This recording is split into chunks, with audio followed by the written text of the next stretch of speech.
Olá, tudo bem com vocês? Está começando o segundo episódio do FocaCast, um programa voltado para arte, filosofia, ciência, entre outras coisas que adoraríamos entender, e junto com convidados especiais, nós vamos. E no programa de hoje, cinema!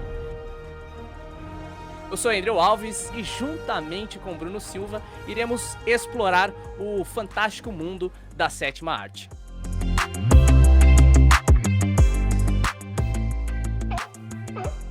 Hoje a gente conversa com o jornalista, produtor e, não menos importante, um dos nossos professores de faculdade. Então, se a gente for muito ruim, a culpa é dele. Afinal, como disse o grande senhor Miyagi, não existe aluno ruim, existe professor ruim. Isto não é Ave Maria, mas já cheio de graça! Não, brincadeira. O Lucas é um ótimo professor e um dos idealizadores do Cine Guerrilha. E só pra gente começar, eu preciso saber como é que se pronuncia o seu nome. É Lucas Pulin? Lucas Pulin? Pô, depois dessa apresentação, né, tão amável e tão carinhosa, é Pulim. Beleza, então, vamos começar esse bate-papo aí. Tô bem feliz, obrigado pela presença aqui, claro, primeiramente. E vamos, para começar esse bate-papo, vamos começar de um jeito clássico, né? Falando coisas bem clichês. Então eu queria que você contasse um pouco da sua experiência, né? Inicial com o cinema e também como isso influenciou na sua vida, né? Ao ponto de você criar aí a sua própria produtora audiovisual, para quem não conhece, Cine Guerrilha. Bom, gente, primeiro, obrigado pelo convite, embora eu tenha, o Bruno tenha esse carinho, né? Amor bruto. Mas eu tenho em defesa, em minha defesa, eu tenho a falar o seguinte: eu não dei aula de rádio para vocês. Então, se ficar ruim, vocês culpam o Guilherme. A culpa não é minha, tá? Eu não dei aula de rádio. Mas é brincadeira. Mas, enfim, gente, para mim é um prazer estar aqui com vocês, né? A gente, desde a época da faculdade, a gente sempre trocou ideia de cinema, de quadrinho, de música. E desde quando vocês começaram com o podcast, o canal, né? Então, pô, legal, obrigado pelo convite. E para falar sobre cinema, né? Cinema bagaceira, que é o que eu gosto, que é o que eu faço. A verdade é o seguinte, gente, da onde surgiu o cinema para mim?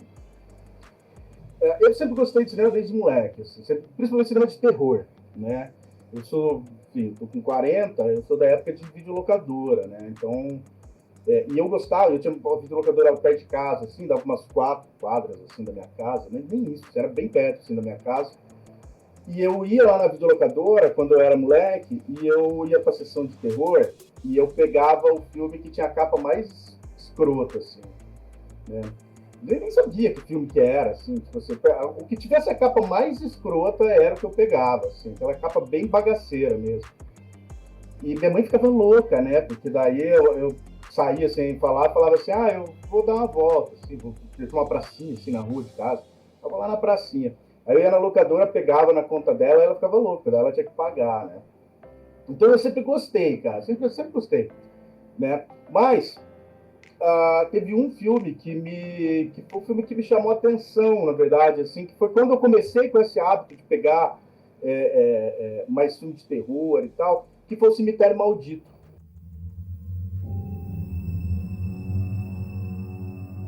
O primeiro Cemitério Maldito, eu acho, eu tenho lá em cima ali no DVD, mas eu acho que ele é de 89, se não me engano.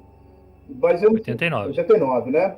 Mas eu assisti ele, enfim, no começo dos anos 90, assim, já tinha saído 2. Eu não me lembro, só sei que era assim, foi bem no começo dos anos 90, e eu fiquei louco por aquilo, né? Tinha cinema de terror e tinha Ramones, que enfim, duas paixões que eu tenho até hoje, assim. E eu era moleque, eu tinha, sei lá, 10 anos de idade, assim, e eu fiquei maluco naquilo, né? E aí, a partir disso, eu comecei a assistir filmes de terror. Comecei, na época que eu era moleque também, tinha uma série que chamava Faces da Morte, que eram snuff movies, assim, que eles falavam que era snuff movie, mas eu nunca entendi, assim, eu não entendi o que era na época. O que é o snuff? São cenas reais de morte, né? E tinha lá uns 9 Faces da Morte. Aquilo pra molecada era assim, porra, um máximo, juntar todo mundo e assistir Faces da Morte. Né? Enfim, e aquilo foi algo que eu sempre gostei, assim, né, de filme de terror. Nunca fui muito me assustar, assim, ficar com medo. Né? Mentira, o único filme que eu fiquei com medo, assim, que eu fiquei com cagaço mesmo, foi o Brinquedo Assassino. Porque eu lembro. O Brinquedo Assassino. Porque eu lembro que era o seguinte: o meu quarto, ele ficava. Eu tenho uma irmã, minha irmã mais velha que eu, um pouco mais velha, assim, 1 ano mais velha que eu. E o meu quarto ficava. Né, a cabeceira da minha cama ficava virada para a cabeceira da cama dela. E ela tinha uma boneca, que era horrorosa, a boneca, assim, era enorme. E eu lembro quando eu assisti o Brinquedo Assassino, eu fui deitar, e esse filme tava me cagando. Aí eu fiquei com a porta aberta, e minha irmã acendeu um abajurzinho que tinha do lado da cama dela para ler. Esse que eu lembro que eu bati o olho naquela boneca do lado da cama da minha irmã. Cara, eu lembro, eu nunca me esqueço desse. Eu fiquei com medo. Mas eu achei que você ia falar o Exorcista, né? Que você falou, eu fiquei com medo, que é um clássico, né? O Exorcista é lindo, cara. O Exorcista, uma das minhas maiores emoções do cinema foi conseguir assistir o Exorcista no telão, assim, no cinema. Puta, aquilo é maravilhoso, assim. É um filme que pra mim nunca me cansou, eu acho que nunca vai me cansar, assim. Sou apaixonado. Enfim, mas e aí eu sempre gostei, né? Sempre gostei disso, mas aí assim, você acaba meio que virando meio que esquisito, né? Porque você pega os filmes mais escrotos, assim, com as coisas, né, com as capas mais escrotas, assim, aí ninguém tem, porque você tá pegando esses negócios, assim, né? E aí na época do colégio tinha um ou outro só que gostava também, né? Aí você meio que ficava até com vergonha, assim, de você chegar para as menininhas e falar das coisas que você gostava, assim, né? Se chamar para ir nos filmes bagaceiros, assim. Aí ficava meio com vergonha. Hoje eu abandonei isso. Mas, enfim, aí quando foi na faculdade, cara, quando eu tava na faculdade, no começo dos anos 2000, fazendo jornalismo já, que eu comecei a trabalhar com cinema, assim, comecei primeiro a estudar, né, na faculdade, mas assim, eu não pensava, né, mas assim, eu gostava, aí eu falava, se um dia for fazer, eu quero fazer filme de terror, né, eu vou fazer esse filme bagaceira que eu gosto. E, cara, assim, para resumir, senão eu vou contar minha vida inteira. Para resumir, quando foi em 2013, 2012, 2013, eu cheguei pro Fofão, né, que é um amigo meu, Carlos Fofão, que a gente trabalha até hoje junto, de vez em quando, agora nem tanto, né? E eu falei, a gente já trabalhava junto, eu falei, cara, eu tô cansado de fazer filme pros outros, assim, tô cansado de fazer filme de paisagem, assim, né, 10 minutos no vento. Institucional, de empresa. Cara, institucional eu até fiz também, mas institucional ainda é mais legal, assim, né? Mas, assim, aqueles filmes cabeça, assim, né? Eu chegou uma época que eu achava que eu tinha que ser cult de cinema, né? Mas aí, cara, eu tenho um problema que eu durmo. Eu sou o cinéfilo mais vagabundo do mundo. Então eu durmo nos filmes. Assim, cinema, nossa, eu tenho uns horários que eu posso assistir filme. Tem horário que eu não posso assistir filme de jeito nenhum. Pode ser um filme que for, eu vou dormir. E aí eu meio que tinha uma época que eu achava que eu era cult, né? Aí, mais ou menos nessa época, em 2013, fiquei de saco cheio de fazer outras coisas. Eu falei pro Fofão, velho, o Fofão também, a gente acabou se aproximando muito por conta desse nosso gosto de cinema, né? De cinema estranho. E aí eu falei pra ele, cara, a gente sabe fazer. A gente mexe com essa porra faz tempo. Por que a gente não vai fazer? A gente tem equipamento. Tinha equipamento, enfim, básico, mas tinha. Eu falei, cara, isso é uma coisa que eu sempre pensei, se é pra eu me fuder, sem ganhar dinheiro, vou me fuder fazendo minhas coisas, vou me fuder por coisa dos outros, né? E aí foi assim, cara, aí ele olhou pra mim e falou assim, porra, claro, né? E aí a gente começou, cara, em 2013, enfim, hoje a gente tá meio paradão, assim, mas sempre tem as bagaceiras, a gente faz, assim, a gente gosta de fazer bagaceira. Eu sempre digo pro Andrew, ele acaba sempre discordando comigo, mas de filme, esses filme trash, filme bagaceiro, eu falo pra ele que é uma verdadeira obra-prima, porque ele é feito pra ser ruim. O tosco de propósito é bom. Uhum. É diferente do exato. tosco que a pessoa quer fazer uma coisa incrível e faz um negócio tosco. O E tosco fica que é ruim. feito pra ser tosco é muito bom. É claro, é claro. Essa pra mim é um negócio que eu levo pra minha vida. Por isso que você pega o seguinte, cara, ó, eu comecei a fazer filme, o primeiro filme que eu fui fazer na minha vida foi em 2002. Faz 20 anos isso, né? Porra, faz 20 anos que eu faço essa porra, eu acho que eu aprendi a fazer um pouco, né? E eu não faço só filme bagaceira, não. Porra, eu produzo um filme sério, né? Enfim, filme de 10 minutos de paisagem, assim. Eu produzo isso, já produzi documentário, já produzi institucional. Então, assim, pô, eu entendo, eu dou aula de cinema, eu entendo a linguagem do cinema, sabe? Só que, assim, eu faço isso de propósito, porque eu gosto disso daqui, sabe? Eu gosto dessa estética, uma estética mais de mau gosto, assim. Eu me lembro que eu estava num festival em Curitiba, um festival de cinema em Curitiba, festival de cinema de terror ainda, em Curitiba. E aí a gente estava numa mesa, assim, né? Tinha uns diretores, a gente conversando. E aí a gente falou assim, cara, a gente tem que assumir a nossa canastrice, assim. A gente tem que assumir que a gente é canastrão. Que a gente, pô, eu tô fazendo uma parada que é tosca, mas eu tô fazendo tosco porque eu sei fazer o tosco. Eu sei fazer o não tosco, mas eu sei fazer o tosco. Aí tinha um outro cara lá, que era um cara que a gente até tava dando um perdido nele no festival, porque era um cara chato pra burro, assim. O cara tinha feito um filme horroroso. Esse filme, cara, o filme do cara chamava Boitatá. Eu nem me lembro o nome do cara, o Boitatá. Velho, o filme do cara era uma vergonha alheia. E ele ficava revoltado que o filme dele não entrava em festivais. Claro, foi uma bosta, né? Ele levava a sério aquilo lá. Então ele fez o troço mal feito, achando que ele tinha feito uma obra de arte. Eu não, eu sei que eu faço tosqueira. E é por isso que eu continuo fazendo. Eu gosto de fazer tosco. Então é a estética do tosco. Aquele que a gente assistiu, o copo de leite, a hora que o maluco, no meio da luta, sacou aquele.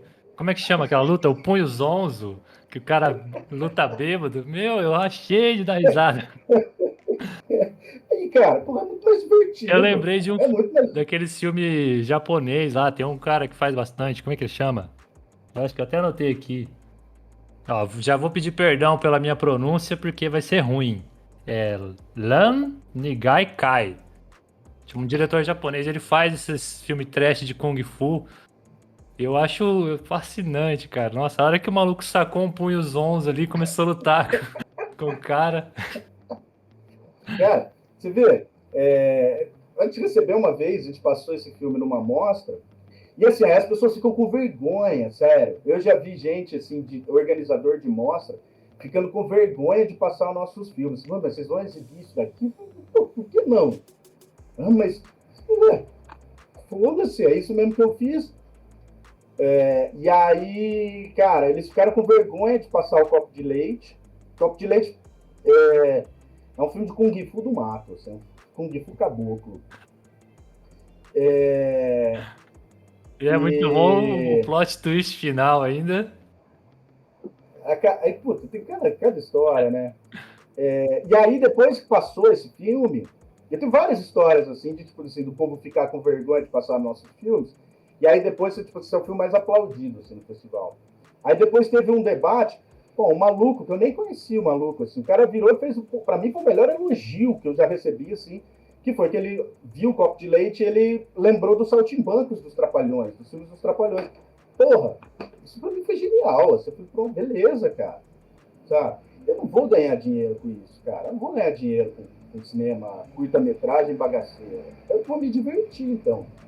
Eu vou dar risada, cara. Eu vou dar risada. Eu vou assistir um negócio e vou falar, puta que troço mal feito. Vou dar risada, né, cara?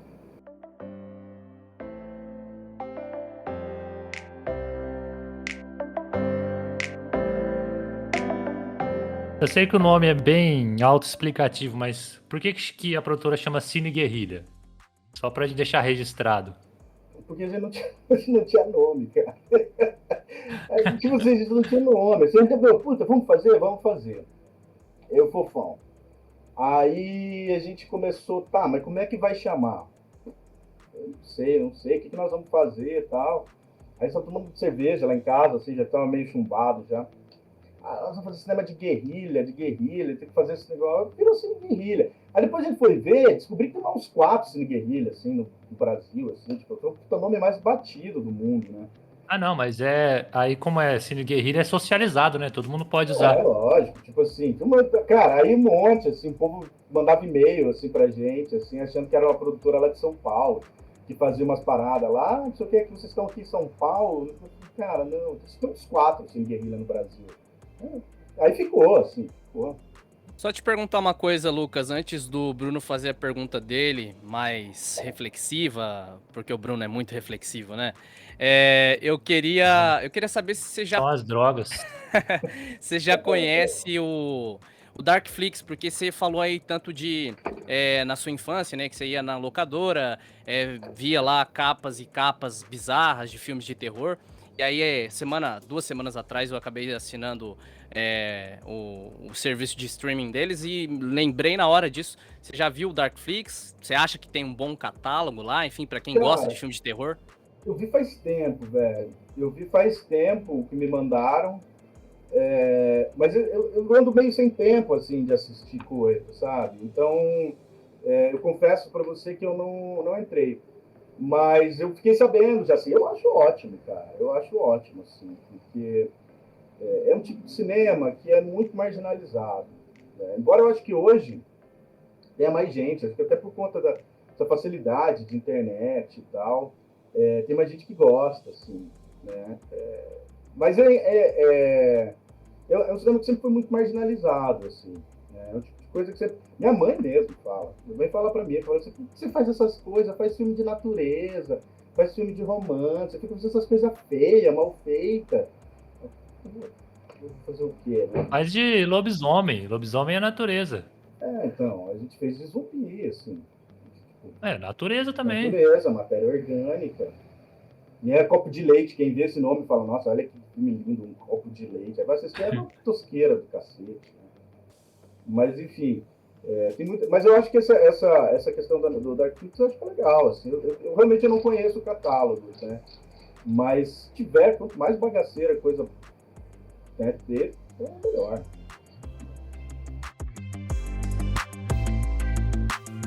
Só pra gente manter um pouquinho na produtora ainda, queria que você contasse pra gente como que é o processo de pré-produção, tipo, de roteiro, de pré-produção, de escalação do elenco, tipo, filmagem e finalização na ilha de edição. Tipo, todo esse trampo aí que a maioria das pessoas não imagina o trampo que é Uhum. tudo isso, né? Quem vê o filme pronto não imagina porque que tem 300 Não, nomes no cara, final dos é créditos. grande, assim. A gente sempre fala assim, a gente vai fazer com uma equipe reduzida. E aí chega no final, tem, tipo assim, no mínimo umas 25 pessoas, assim, né, por trás. Sem grana, né? Cara, na verdade, assim, parte de roteiro. Aí, assim, acabou criando o Cine Guerrilha, eu e o Fofão, né? E aí depois acabaram entrando outras pessoas. Assim. Então daí veio aí a Marina, que é minha ex-mulher, também daí começou a trabalhar e tal. Tanto é que a Manicure, que é o último filme, produção nossa do Cine Guerrilha, é roteiro e direção dela tal. Aí ela veio, começou também a escrever algumas coisas. O Fofão é um cara que sempre escreveu muito, então ele tem vários roteiros. A gente começou, na verdade, o Cine Guerrilha porque eu quero... É um filme que a gente ainda não fez. Que eu quero fazer um roteiro dele, chama O Observador. Que foi o que eu falei para ele. Falei, cara... na época era um filme que a gente sabia que não ia ganhar edital. E eu falei, meu, é muito bom. É um roteiro sensacional. É um roteiro muito bom. Então, assim... Ele tem um roteiro, aí às vezes a gente cria junto, né? Mas eu trabalho com a parte de produção, né? Então, enfim, pega o roteiro e como a gente faz tudo sem grana, a gente meio que faz o seguinte, faz quando der para todo mundo, sabe? Então, por exemplo, geralmente a gente filmava em final de semana, porque todo mundo trabalha, né? Então, em final de semana. E aí, cara, elenco é um negócio que eu sempre achei que ia ser meio difícil. E chove de gente para querer fazer essas tosqueiras, assim, né? Então, assim, quando a gente pode, é duro. Eu não gosto de trabalhar de graça, eu não gosto de fazer as pessoas trabalhar. A pessoa que vai, ela vai, assim, eu deixo muito claro isso. A gente, já, às vezes, que já conhecem a gente e que sabem como é que a gente trabalha, né? Então, se você pegar, por exemplo, o copo de leite, O Copo de Leite foi diferente porque era um filme de oficina, né? Então tinha muitos alunos das oficinas. Aí os alunos quiseram. Mas, por exemplo, tem o Gutenberg Lins, o Copo de Leite. O Gutenberg, ele é um dublê. Na época que a gente trouxe ele era um cara desconhecido. Hoje ele trabalha no SBT, faz os filmes do Danilo Gentili. Mas na época ele era, tipo assim, um mestre de Kung Fu que estava começando na carreira de dublê. Eu conheci ele pela internet. Falei, meu, topa vir? Aí o cara, vem. Eu falei, só não tem dinheiro para te pagar. Eu te pago passagem e hospedagem. O cara falou, não, beleza. Então, assim, você vai na conversa, né? Tem até uma história engraçada no Invasores, 2014. 2014. A gente fez um papel lá que era uma morta. A mulher, ela não ia fazer, ela ia estar morta. Ela ia só estar morta. Eu precisava de alguém que, de uma determinada faixa de idade, né? Que não respirasse muito. Que ficasse deitada e deixasse eu jogar meleca em cima dela, né? Porque a gente ia borrocar ela de sangue falso e de víscera falsa, né? De linguicinha, de víscera de galinha e tal. Então, eu só precisava disso, assim. Eu precisava de mais nada. Aí a gente resolveu, era o nosso primeiro assim, filme mais independente e tal, né? Vamos abrir teste de elenco. Tá morta, né? Aí apareceu uma menina lá, explicamos tal. Ela, não, beleza, ela, mas eu tive algumas ideias pro meu personagem. Cara, você não precisa ter ideia pro teu personagem, cara. Você só não pode respirar muito. Não, mas e se eu fizesse essa? Eu falei, cara, não, fica quieto, eu jogo um monte de meleca em você, você fica parada lá e pronto, acabou. E cara, ela não conseguiu o papel de morta, porque ela queria. Ela conseguiu o papel de morta. Ela não conseguiu o papel de morta. Né? Enfim, então assim, por isso que eu gosto de trabalhar com gente que eu conheço, né? Porque sabe mais ou menos as loucuras que a gente vai fazer. Né? Sabe que eu vou jogar meleca, sabe que eu vou cuspir sangue falso na cara, sabe que eu vou ter que esfregar linguiça crua na cara, enfim. As coisas que é divertido fazer, né? Tô falando sério, é bem divertido isso, né? Tô ficando com vontade de participar do filme já. É legal. Assim. Não, é legal pra caramba. Daqui a pouco aproveita e já faz teste de elenco, já entra pro elenco, faz todos os filmes possíveis. Ó, pode encerrar, pode finalizar. Não, aí assim, aí o nosso filme, como ele tem, a gente procura sempre fazer efeitos especiais também, né, cara? Só que, claro, não é efeitos especiais de Hollywood, não é CGI, não. É tudo da base Aquele do manicure lá, né, da manicure. Da manicure me deu um pouco de nojinho, cara. Não consegui olhar, não. Aquele negócio de arrancar a unha. Eu não senti nojo, mas eu senti uma aflição, cara. Ela tirando aquela unha, velho do céu. A unha, né? Cara, então, aí assim, a gente tem o Massarico. Massarico, eu brinco, Massarico é o meu galã municipal, assim, né? Todo ator tem todo diretor tem o seu ator preferido, bonitão, né? Eu tenho o Massarico, que é o meu galã municipal. Ele faz todos os filmes, que é o cara que corre atrás da galinha, é o porteiro é o vigia noturno do Bosque Vermelho e tal. Que é o cara, aquele lá do Kung Fu que o Bruno assistiu lá, Põe os 11? Lá, puta. O Copo de Leite? Aí é o seguinte, ele é artista plástico e ele mexe também com maquiagem de efeito, né? Então, assim, a gente tem também um pessoal que sempre trabalha com a gente, que faz esse tipo de coisa, maquiagem de efeito, efeitos especiais. Cara, a gente já reproduziu tiro, né? Enfim, é meio que um desafio, assim, né? Então, a gente cria um roteiro, tem lá uma determinada cena, e aí, assim, eu tenho que matar uma pessoa com um tiro. Como é que eu vou fazer, sendo que eu não tenho o efeito computador para fazer, né? Como é que eu vou fazer? E aí é um desafio da gente tentar ver como é que faz um dispositivo que explode no rosto, né? Tentar fazer maquiagens. Cara, e aí a gente vai tentando. Na manicure, a gente teve a ajuda também do Joel Caetano. O Joel é um diretor de São Paulo que ele foi assistente do Mojica. Ele foi assistente do Zé do Caixão, no último filme do Mojica e tal. É um cara de São Paulo. Também trabalha com cinema de horror, cinema de gênero e faz efeitos especiais. Aí ele participou com a gente e tal. Então, assim, aí a gente cria muito diante do roteiro, né? Então, beleza. E a gente coloca o roteiro que tem dificuldade.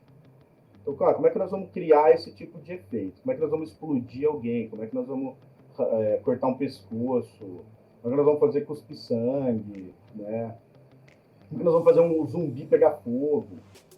Umas loucuras, assim. E aí, enfim, as gravações geralmente final de semana ou à noite, por conta de questão de trabalho. E aí a edição, cara, eu faço no meu computador, ou, né, enfim, outra pessoa que ajuda a gente a fazer, a editar. Assim, é um negócio que a gente trabalha muito na parceria, sabe? Porque ninguém ganha. Ninguém ganha mesmo. Nesse tipo de cinema, ninguém ganha. Então vai muito na parceria. Nunca? Nunca. Sempre tomei no cu, cara. Sempre. Desde quando eu criei o Cine Guerrilha, eu só me fudi. Então, puxando já um gatilho para isso, traçando um paralelo desde quando você começou até agora. Eu sei que agora tem a questão da pandemia, que complicou ainda mais, né? Mas traçando um paralelo aí em quase 10 anos, né? 2013 a quase chegando, ainda falta um ano e pouco, né? Mas tá. Qual o momento que você acha mais difícil? Lá quando você começou ou agora? Você acha que tá mais difícil agora também por questões de governo, enfim? Explica pra gente isso aí. Cara, eu vejo o seguinte, o cinema brasileiro, deixa eu ajeitar minha câmera aqui. O cinema brasileiro, ele vinha crescendo e melhorando ao longo dos anos.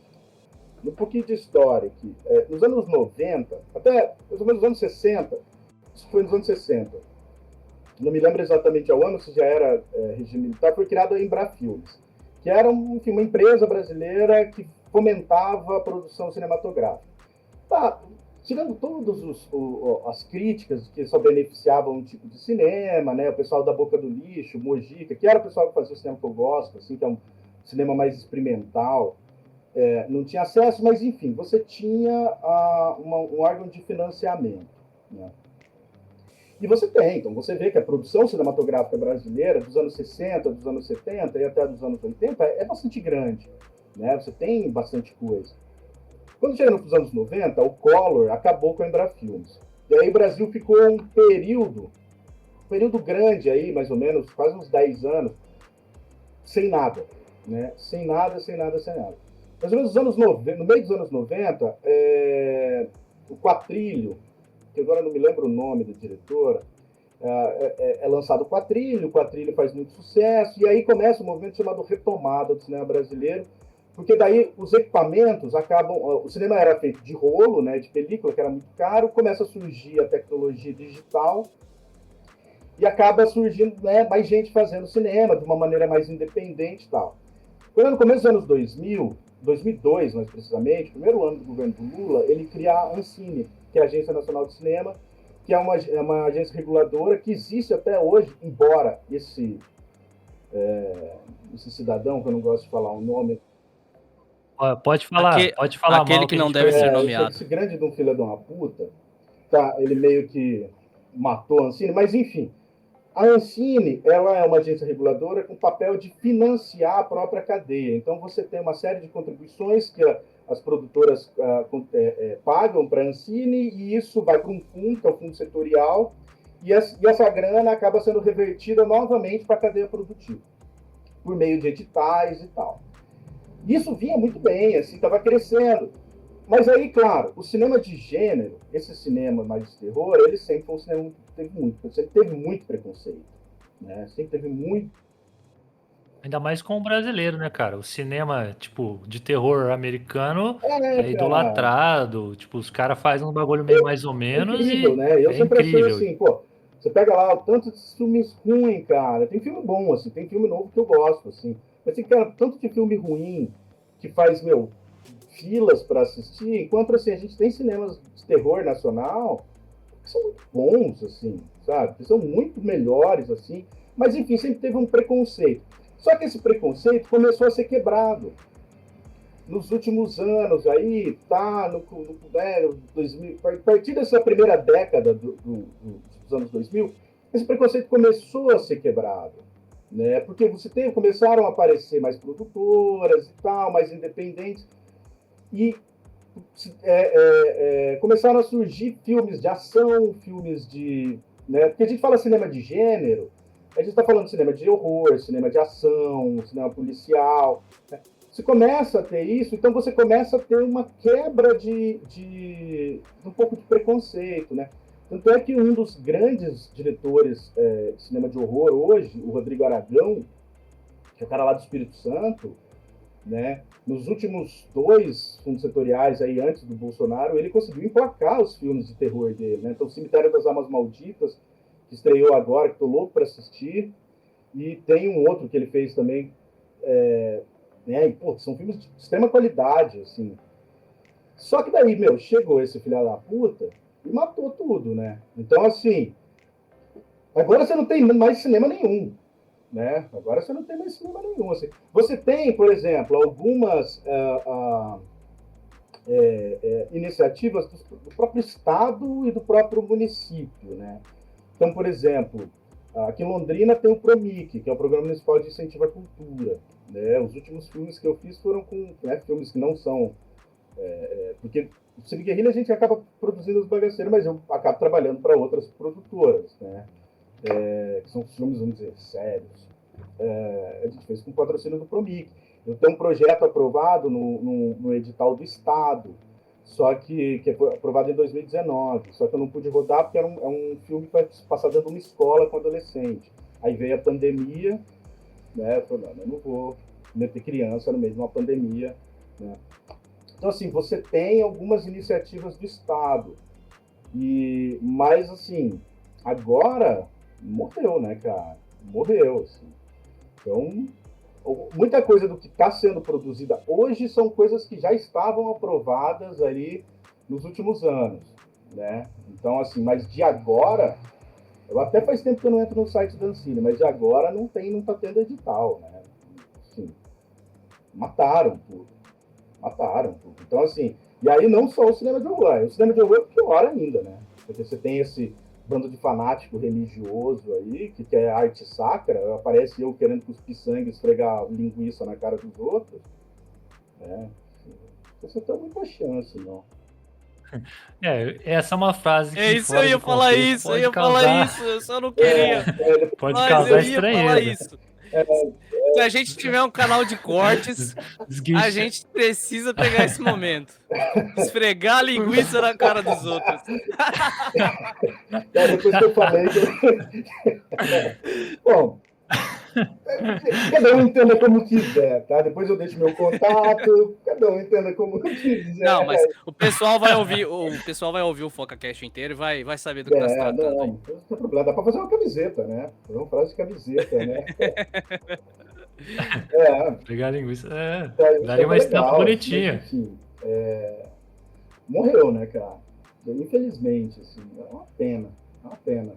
Né? O cinema tava fazendo público, né, cara? Porque, assim, quando a gente começou, olha só, a gente começou em 2013, vai. Depois a gente começou, eu e o Fofão começou a trabalhar junto em 2011, aí em 2012 nós produzimos o primeiro filme dele, que é o Violento de Lerroville, mas a gente produziu para a RPC e para uma outra produtora. Aí em 2013 a gente começou a fazer isso. Aí em 2013 a gente fez o Bosque Vermelho, também pelo Festival de Cinema daqui no Arte, que foi quando eu trouxe o Rodrigo Aragão a primeira vez aqui para Londrina. E aí, em 2014, a gente abriu um cineclube, que a gente exibia filme de terror toda quinta-feira no Barbearia, no Boteco. A gente ficou por 2 anos, toda quinta-feira a gente fazia exibição de filme estranho, de terror no bar, assim. Porque a gente tinha uma ideia que era... já que beleza, a gente gosta de fazer e a gente sabe que tem gente que gosta, né? E tem muita gente que não sabe que gosta. Sabe, assim, as pessoas têm muito preconceito, mas depois que assistem, elas dão risada, elas falam, puta, isso é legal pra caramba. Então a gente sempre pensou também em formação de público, né? Então assim, vamos fazer as coisas mais acessíveis e passar, né, enfim, de graça para todo mundo, já que eu não tô ganhando, cara, por que eu vou cobrar dos outros? Tá de graça para todo mundo, né, meu? como uma questão de formação de público, né, cara? E eu vejo que a gente estava, hoje muita gente, o Bosque Vermelho hoje, assim, cara, é um negócio que é impressionante aqui em Londrina, assim, uma galera, você fala, pô, do Bosque Vermelho, que é tão clássico, sério? Pô, essa merda. Mas assim, por quê? Porque as pessoas começaram a ver que era possível fazer isso, possível fazer uma coisa mais independente, né?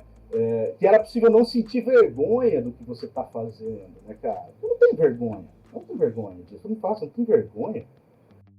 Tem que passar mesmo a linguiça na cara de todo mundo. Tem que passar a linguiça na cara de todo mundo, né? Não tem vergonha. Mas assim, então a gente sempre pensou em trabalhar com essa questão de formação de público. Agora, cara, eu acho que a gente vai ter que, tipo assim, ter um outro trabalho de formação de público, né? Por conta da pandemia, né? A gente tem que ficar aí muito tempo afastado, e por conta dessa merda desse governo, né, cara? Porque tem uma outra coisa também, se vocês fica à vontade. Eu vou falando, cara. E tem uma outra coisa também, que era uma coisa que eu sempre defendi, e isso eu defendo até hoje. Beleza. Eu tenho possibilidades de exibir meu filme hoje em rede social, né, online, beleza. Só que, cara, nada vai superar e nada, né, nunca a presença física. A sala de cinema, ela traz um poder com ela para a história, né? Ela muda a narrativa. Cara, eu sempre fui rato de sala de cinema, assim, né? Então, assim, eu sempre fui uma atividade, né? Que, assim, eu morava em Curitiba, lá tinha Cinemateca, tem ainda Cinemateca. Chegava de domingo, assim, tipo assim, era R$1 para você assistir filme o dia inteiro, né? Eu entrava 2 horas da tarde e saia 10 horas da noite da sala, assim, dormia, ficava lá, né? E, assim, hoje eu faço isso com a minha filha, né? Embora enfim, seja caro para burro, né? Mas é algo que a gente sempre vai, pelo menos toda semana a gente vai 1, 2 vezes por semana, para assistir qualquer merda, né? Mas claro, então você tem essa questão da sala de cinema. Mas assim, para o tipo de filme que a gente faz, né?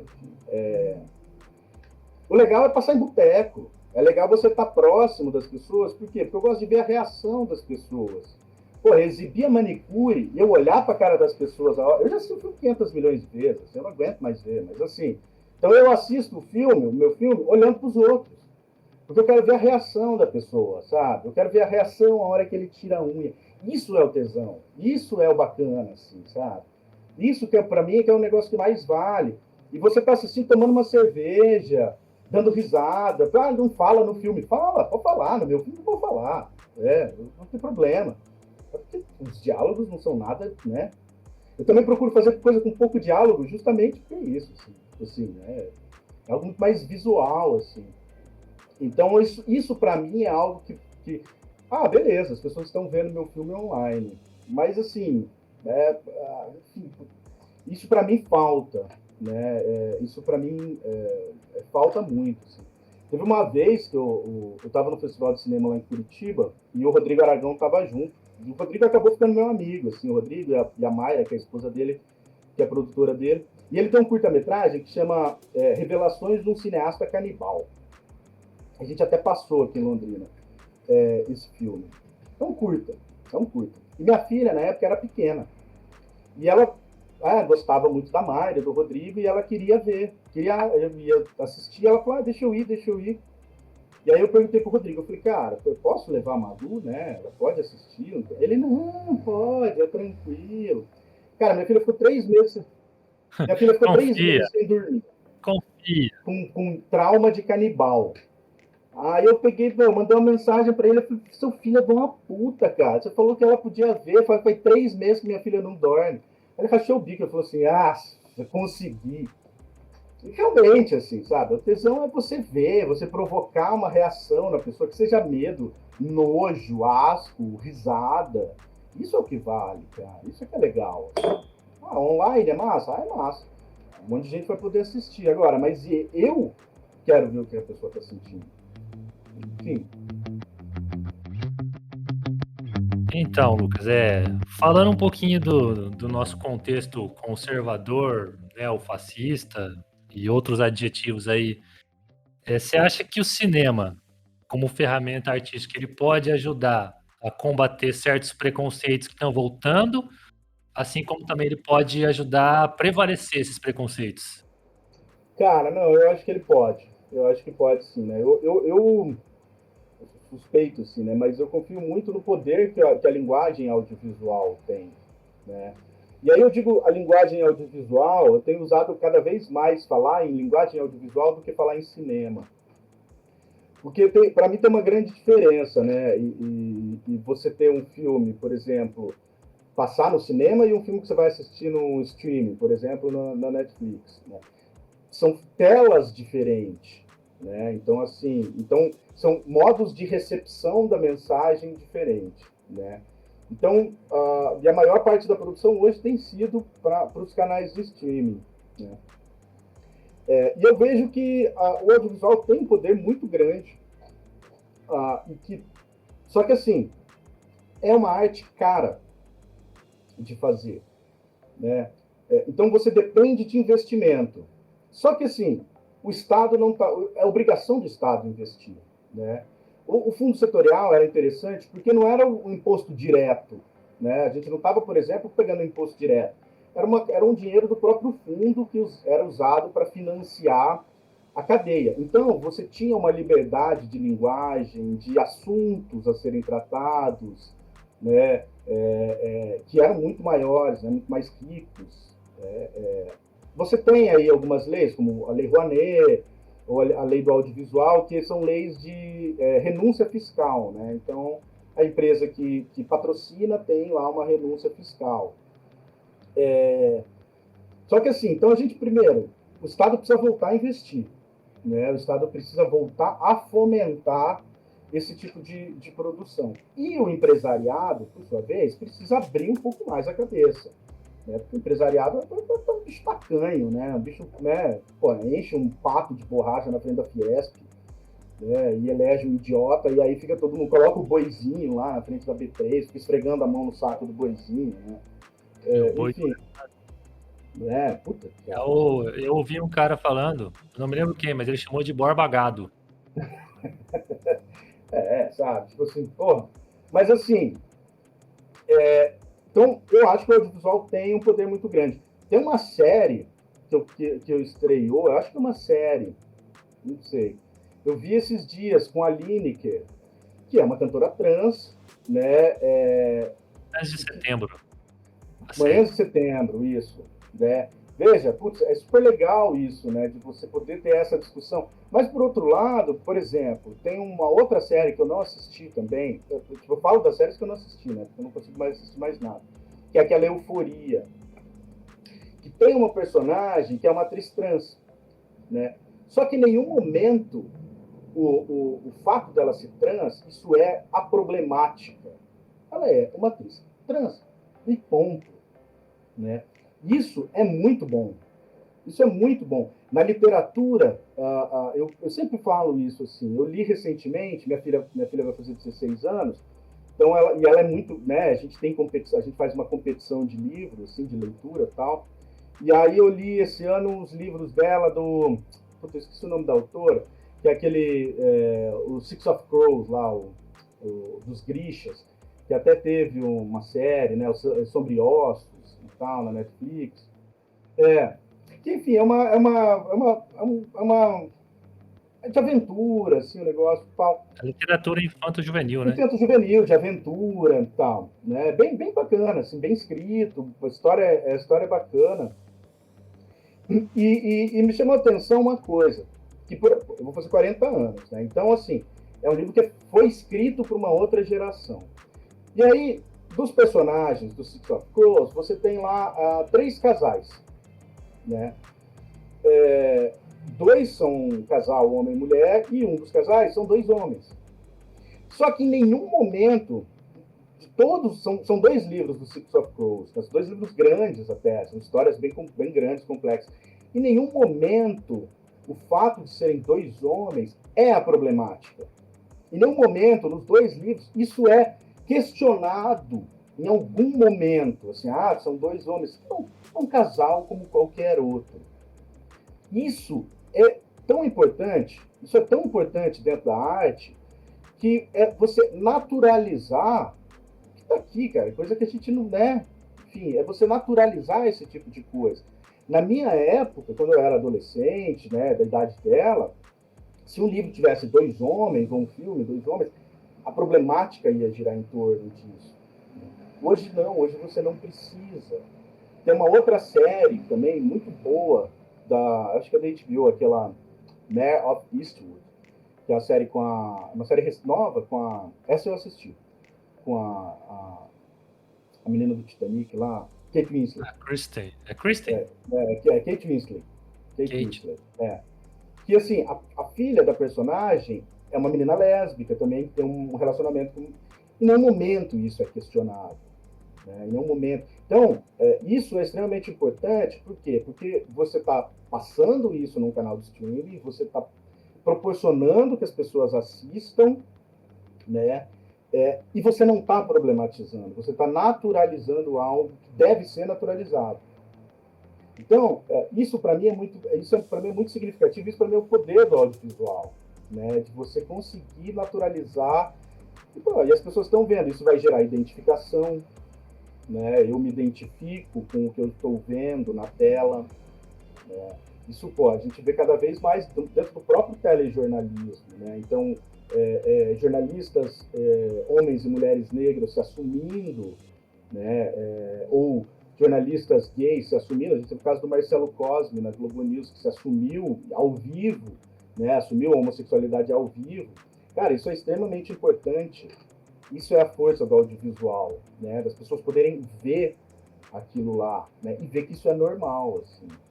Por um outro lado, a gente tem um problema grande aí, que o Brasil a gente está regredindo na questão de costume, né? Tipo, o pessoal tá falando muito de que é meio que uma guerra de narrativas. E quando você põe, que nem o caso do personagem lá, o Superman bissexual, o John Kent, criaram toda uma problemática em volta daquilo, por um personagem que nem existe, os bolsonaros, os conservadores, vários líderes religiosos tipo, fomentaram esse debate, questionando a sexualidade de um personagem real, de como isso poderia influenciar.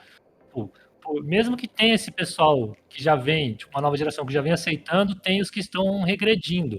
Como que você acha que o audiovisual pode enfrentar essa questão no futuro? Porque é uma coisa que a gente vai ter que enfrentar, porque a gente regrediu décadas. Mostrando, né? Tem um beijo entre 2 homens? Tá beijo. É um beijo, cara. Sabe, por que um beijo entre 2 homens isso vai ser um problema? Sabe? Por que um beijo entre 2 mulheres isso vai ser um problema? Sabe? Mas, assim, preconceito existe, a gente ainda é uma sociedade muito preconceituosa, uma sociedade extremamente racista, uma sociedade extremamente misógina, né, sexista. Então, assim, mas, por outro lado, eu acho que essa visibilidade que o audiovisual proporciona, né, isso faz com que mais gente se identifique, mais gente acaba vendo que isso é normal e, de uma certa maneira, isso pode, não estou falando que isso vai mudar, mas, assim, isso pode mudar lá na frente, assim, né? Não amanhã, não daqui a um mês, não daqui a um ano, mas daqui a alguns anos, né? Daqui a uma década. Cara, é só a gente olhar, olha aí, 10 anos atrás, você não tinha esse tipo, né? Esse tipo de discussão era muito diferente, né? Olha o que a gente hoje nós estamos discutindo. A gente já chegou na discussão de uso de pronomes. Exato, sabe? De você ter, né, o pronome neutro e tal. Cara, isso há 5 anos atrás você não tinha essa discussão. Hoje você tem. E você tem por quê? Porque há uma visibilidade muito maior, né? Há um reconhecimento muito maior em cima disso. E o audiovisual é extremamente importante, porque o audiovisual é muito forte. Né? É muito forte. Eu ver uma imagem em movimento, né, é algo que é extremamente forte até hoje. Né? Lá na primeira exibição de cinema, lá em 1895, que os irmãos Lumière colocaram o filminho lá da estação do trem, chegando o trem, que as pessoas saíram correndo, achando que o trem ia pular. Cara, isso há mais de 100 anos a imagem continua fascinando. Né? Então, assim, eu acho que a imagem, quanto mais a gente colocar isso, mais visibilidade a gente vai ter, né? Mais visibilidade a gente vai ter. Os nossos filmes mesmo, assim, são coisas que a gente não trata, assim, mas não trata porque, assim, não precisa, sabe? Assim, a gente, enfim, né? Você vai fazer um cinema mais militante? O nosso cinema, ele é uma militância de uma certa maneira, mas ele não é uma militância desse tipo de coisa. Mas, assim, eu não vejo isso como um problema, sabe? Eu acho que, pelo contrário, quanto mais tiver, né? Mas um beijo entre dois homens na novela das 9 da Rede Globo. Ótimo, ótimo que se tenha isso, né? Você tem, por exemplo, nos Estados Unidos, você tem o Jordan Peele, que é um diretor novo, que é um diretor negro, que fez 2 filmaços, assim, os dois, que é o Nós e o Corra, né? O Corra primeiro, depois o Nós, que são 2 filmes sensacionais, assim, espetaculares. Terror psicológico diferenciado, né? Ele te dá um medo ali que não é no susto, né? Ele brinca com a sua mente. Mas veja, por exemplo, o Nós, foi o último filme dele, que tá para sair, enfim, o último filme que tá para sair o novo dele. Os personagens principais é uma família negra, de classe média. Em nenhum momento se questiona isso, sabe? Em nenhum momento se questiona o fato de ser uma família negra de classe média, né? Porra, isso é extremamente importante, cara. Tem uma série que, né, o André eu sei que gosta, do Lovecraft, né, aquela Lovecraft Country, não sei se você assistiu, que é a série da HBO. Cara, eu não tive. Não é nem que eu não tive a oportunidade, é que até hoje tava assim, lotado de coisas pra fazer e ainda não assisti. Mas sim, eu sei. Tem o livro, né? Porque é originário de um livro, né? E sim. Mas eu soube que é muito bom. O Bruno assistiu, né? Eu assisti o primeiro episódio só. Assistiu o primeiro? Porque a produção, por sinal, é produzido pelo Jordan Peele, né? Veja, os personagens brancos são... Todos os brancos da série são as pessoas do mal, vamos dizer assim. Né? Isso é uma quebra de paradigma muito forte. É uma reversão de papéis, né?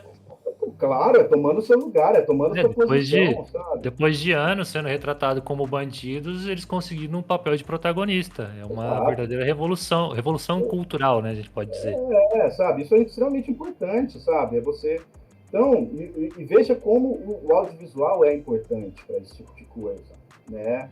Pô, você está lotando uma sala de cinema no mundo inteiro, colocando uma família negra como protagonistas de um filme, e o fato de eles serem negros não tem nada a ver com a história, sabe? E você citou um caso muito peculiar, né? Porque você fala do Jordan Peele, que tem uma baita de uma representatividade para a comunidade negra no audiovisual, adaptando a algo que tem correlação ali com um racista. É muito louco isso, né? Eu não sei se o Bruno que assistiu o primeiro episódio, tem bem no comecinho, cara, tem uma cena que é muito significativa, que a série começa com o personagem principal, né, dentro de um ônibus, voltando da guerra, indo para a cidade dele, e o ônibus, né, separado entre os negros e os brancos. E aí o personagem senta no fundo e ele está lendo o Lovecraft. Ele está lendo o livro do Lovecraft. E senta uma senhora do lado dele, puxa a conversa, eles começam a conversar, e aí ela pergunta: o que você está lendo? Ele fala: Lovecraft.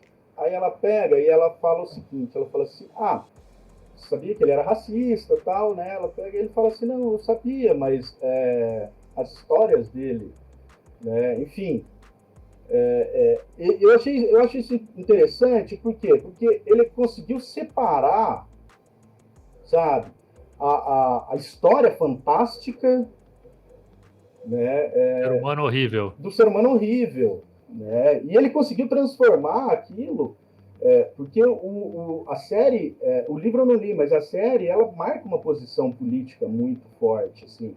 Então, o que ele fez? Ele pegou uma história de um racista e ele colocou um negro como protagonista, assim, tipo... É sensacional, sensacional. Cara, isso é sensacional. Isso é sensacional, assim, sabe? Tipo assim, foda-se você, sabe? Isso é sensacional. Né? Claro, você tem outros cineastas, por exemplo, tem outro cineasta que eu sou apaixonado pelos filmes dele, que é o Spike Lee, né? Que fez o último dele, Destacamento Que é Blood? do... Foi esse? Não, né? Não, É esse. o último dele é o do... o último dele é o do Fred Hampton, não é o...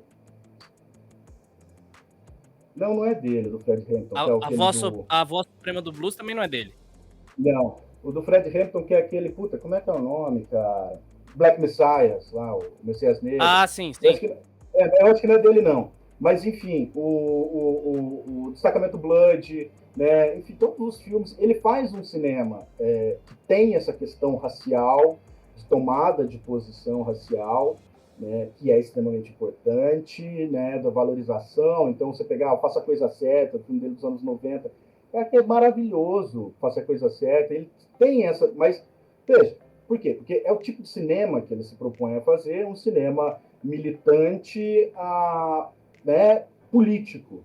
O Jordan Peele, cara, eu acho que ele faz um cinema assim militante porque, veja, o que ele fez com o Lovecraft, cara, é sensacional, assim, sabe? Ele pegou a história do racista e falou assim, né? Tá aqui essa É nosso. porra, é nosso. O Corra também não é numa pegada assim, ou eu tô ficando maluco? Cara, a história do Corra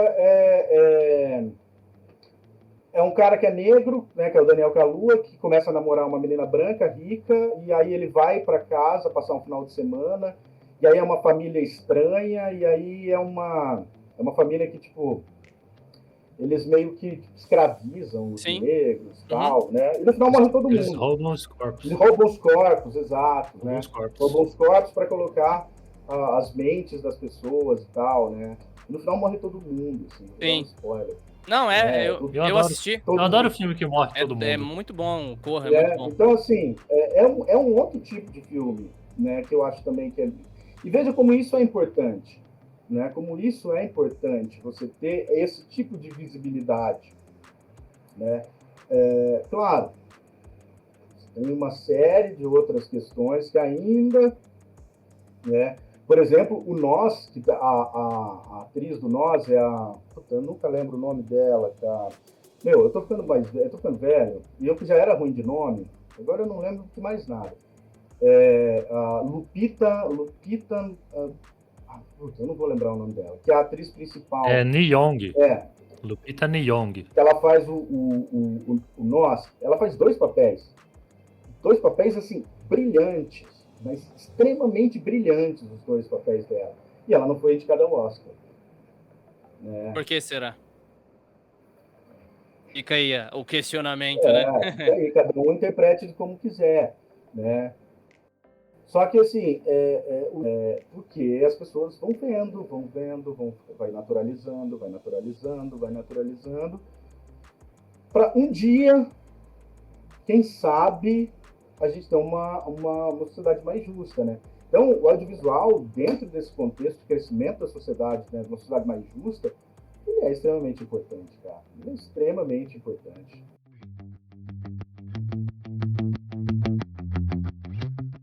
É por isso que, nesse nosso momento de recessão governamental, onde eles cortaram os programas para cinema, o streaming internacional veio para suprir esse negócio, que a gente tem a Amazon Prime produzindo um monte de coisa nacional, a Netflix começando a produzir, que tem abordado temáticas que, tipo, o atual governo não quer que se aborde, tipo, né? Não tem o financiamento público, aí acaba vindo um financiamento privado e estrangeiro que não tem uma ligação, que acaba dando mais liberdade para os criadores.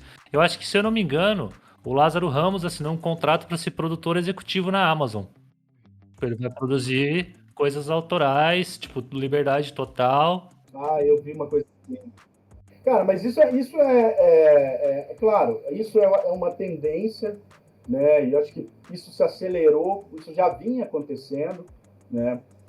E tem uma discussão, agora eu confesso para vocês que eu não vou saber em que pé que está isso, mas tem uma discussão já há alguns anos aqui no Brasil, que é a implantação da chamada lei de cotas, né?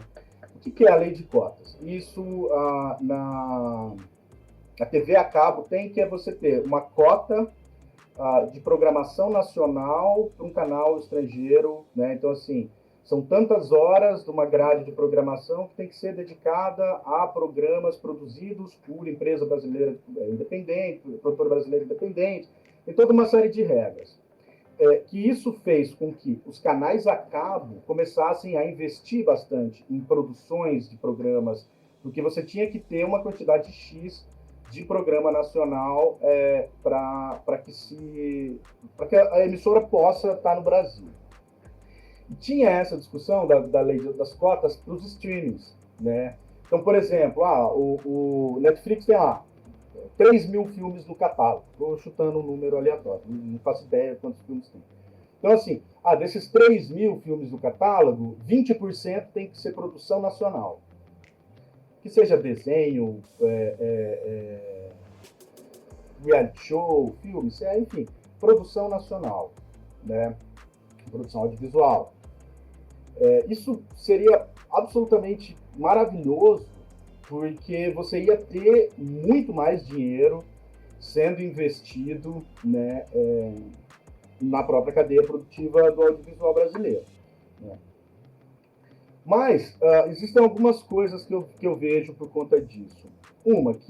Mas já era uma tendência que se investisse em produções, vamos dizer, em cada país, justamente por conta dessa identificação do público, né? Então, enfim, um público no Brasil, se vê uma coisa mais nacional, isso tem toda uma questão que é bem isso, a recepção e a identificação das pessoas com os produtos culturais, né? Agora, tem uma outra questão que, se a gente for parar para pensar, os últimos produtos, assim, vamos dizer, séries mais interessantes desses produtos, enfim, dos canais de streaming, são feitos em outros países. Então você tem lá, agora você teve lá o Round 6, que na verdade não chama Round 6, Game. né? Squid Game. Nome. Squid Game. Eles mudaram por causa do Lula, eu acho. Que porque você que é coreano, você teve o Dark alemão, La Casa de Papel espanhol, né? Por exemplo, aqui no Brasil teve aquela série 3%, que é uma série de ficção científica. Eu não assisti. Que ela não deu muito certo, assim, ela não teve um público. Teve uma boa recepção, tal, de crítica, mas até onde eu sei, o público aqui no Brasil não gostou muito. Na Índia, ela é fenômeno. Ela é tipo La Casa de Papel na Índia. Né? Então, é uma tendência. E com a pandemia, isso mudou muito também, né? Isso acelerou esse processo de financiamento das obras dos canais de streaming, né?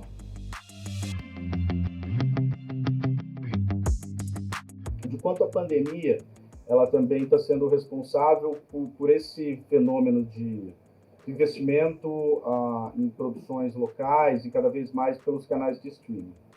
Veja só, e eu cito o filme do Batman, com o Robert Pattinson. Eu estou morrendo de medo dele transformar o Cavaleiro das Trevas no Cavaleiro da Lanterna. Visualmente está muito bonito, mas não quer dizer nada, né? Cara, enfim, cara, pra quem assistiu o Crepúsculo, dá pra ter medo de tudo. Mas o cara é um bom ator, enfim, cara. Vou fazer uma breve defesa. Cara, ele fez uns filmes bons. O Farol é bom, cara. Assisti o Farol dele esse final de semana. Eu adorei, cara.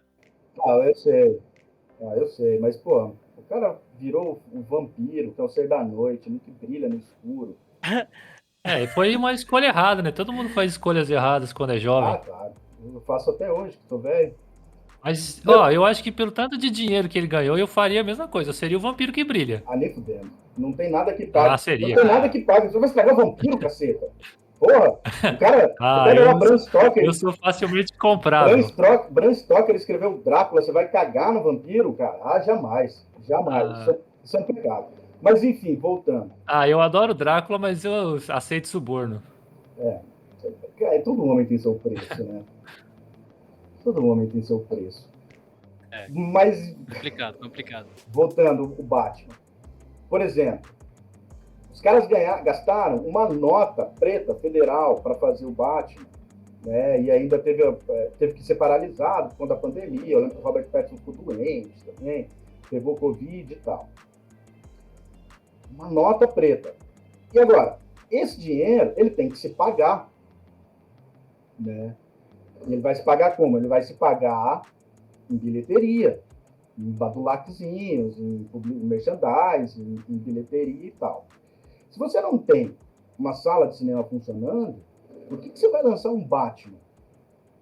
Né? Então, por que ele até agora ele não foi lançado? Porque eles iam perder dinheiro, porque eles gastaram não sei quantos milhões, foi, né? 500, milhões e milhões e milhões. Mas eu tenho que falar uma coisa, o Decenalta é um bicho, olha, um bicho complicado, ele vai fazer esse filme dar certo, independente do que aconteça. Como Marvete que sou, eles sempre gostam de diminuir os filmes da Marvel, que eu sei que você tem críticas, e os filmes da DC, eles falam, nossa, é o suprassumo do cinema. Não, mas não é nem... Não, eu sei. O filme da Marvel pra mim é uma merda. Tá ficando pior, cada vez pior, assim, né? A Marvel gastou já todo o cartucho que ela tinha. Há muito tempo ela gastou o cartucho. Mas a questão não é nem essa, não. A gente pode depois brigar aqui. Não, tranquilo. Mas a questão não é nem essa. A questão é que, assim, você não tem cinema. No cinema ninguém podia ir no cinema, então você não ia ter público, né? Então, tá segurando. Aí você teve a treta que deu da Viúva Negra, né? Que também era um filme que era para estrear no cinema, mas não tinha cinema, e aí estreou no streaming, e aí a atriz lá, que eu também nunca lembro o nome das pessoas... Scarlett Johansson. Entrou lá, né? Tava entrando com uma ação e tal, porque tinha estreado no streaming, né? Que ela entrou porque ela ia ganhar uma parte da bilheteria. Exato. Então, assim, os canais de streaming, eles estão vendo que, assim, sai muito mais barato para eles e se paga muito mais fácil, aí estou falando em termos financeiros, você acabar fazendo uma produção para o seu streaming, né? Para o seu próprio streaming, do que uma produção para cinema, né? Para estrear no cinema e tal, porque agora a gente viu que a gente está passível de acontecer qualquer coisa e você não pode ir no cinema, né? Tu vê o tanto de filme aí que atrasou, né? Agora estão tirando o atraso, mas o tanto de filme aí que atrasou. O Batman é um exemplo disso, né? Não estreou porque se estrear vai perder dinheiro, né? Ia perder dinheiro. E aí, claro, você tem toda uma questão mercadológica de você ter as janelas de estreia, né? Para não estrear o mesmo filme. Então você pega lá, coloca lá Batman e Duna na mesma semana de estreia, ou uma semana antes, uma semana depois, né? Esses filmes vão se chocar, né? Então, assim, tem toda essa questão do calendário, né, de estreias e tal. Mas ele não estreou porque ele vai perder dinheiro. Ele ia perder dinheiro. Eu tenho uma pergunta polêmica aqui para aborrecer o Andrew. Adoro. Manda ver. Ó, que a gente tem esse cinema blockbuster de super-herói, né? Tipo, eles basicamente dominaram as salas de cinema. Aqui em Londrina mesmo, vai estrear o Homem-Aranha semana que vem? Ou na outra ainda? Na semana que vem, né? Quando a gente tá gravando, né? Quando a gente postar já vai ter estreado. E eles fecharam outras salas pra passar o Homem-Aranha. Como o Scorsese sempre disse, você acha que o cinema blockbuster, tipo, desses filmes de herói, tá matando realmente o cinema como uma forma de arte? Cara, os filmes de herói não, né? Os filmes de herói não. Eu brinco, eu tiro o sarro do Andrew, mas eu assisto todos. Eu fui assistir até o Eternos esses dias atrás, né? Eu assisto todos. Não dá spoiler. Mas realmente, não foi spoiler, é uma bosta. É o único spoiler que eu vou dar. Ô, louco, mas a Chloe Zhao que dirigiu ainda ficou ruim? Porque aquele filme que ela fez lá do... As pessoas fazem escolhas erradas. Não ofenda a memória de Jack Kirby, por favor. As pessoas fazem escolhas erradas.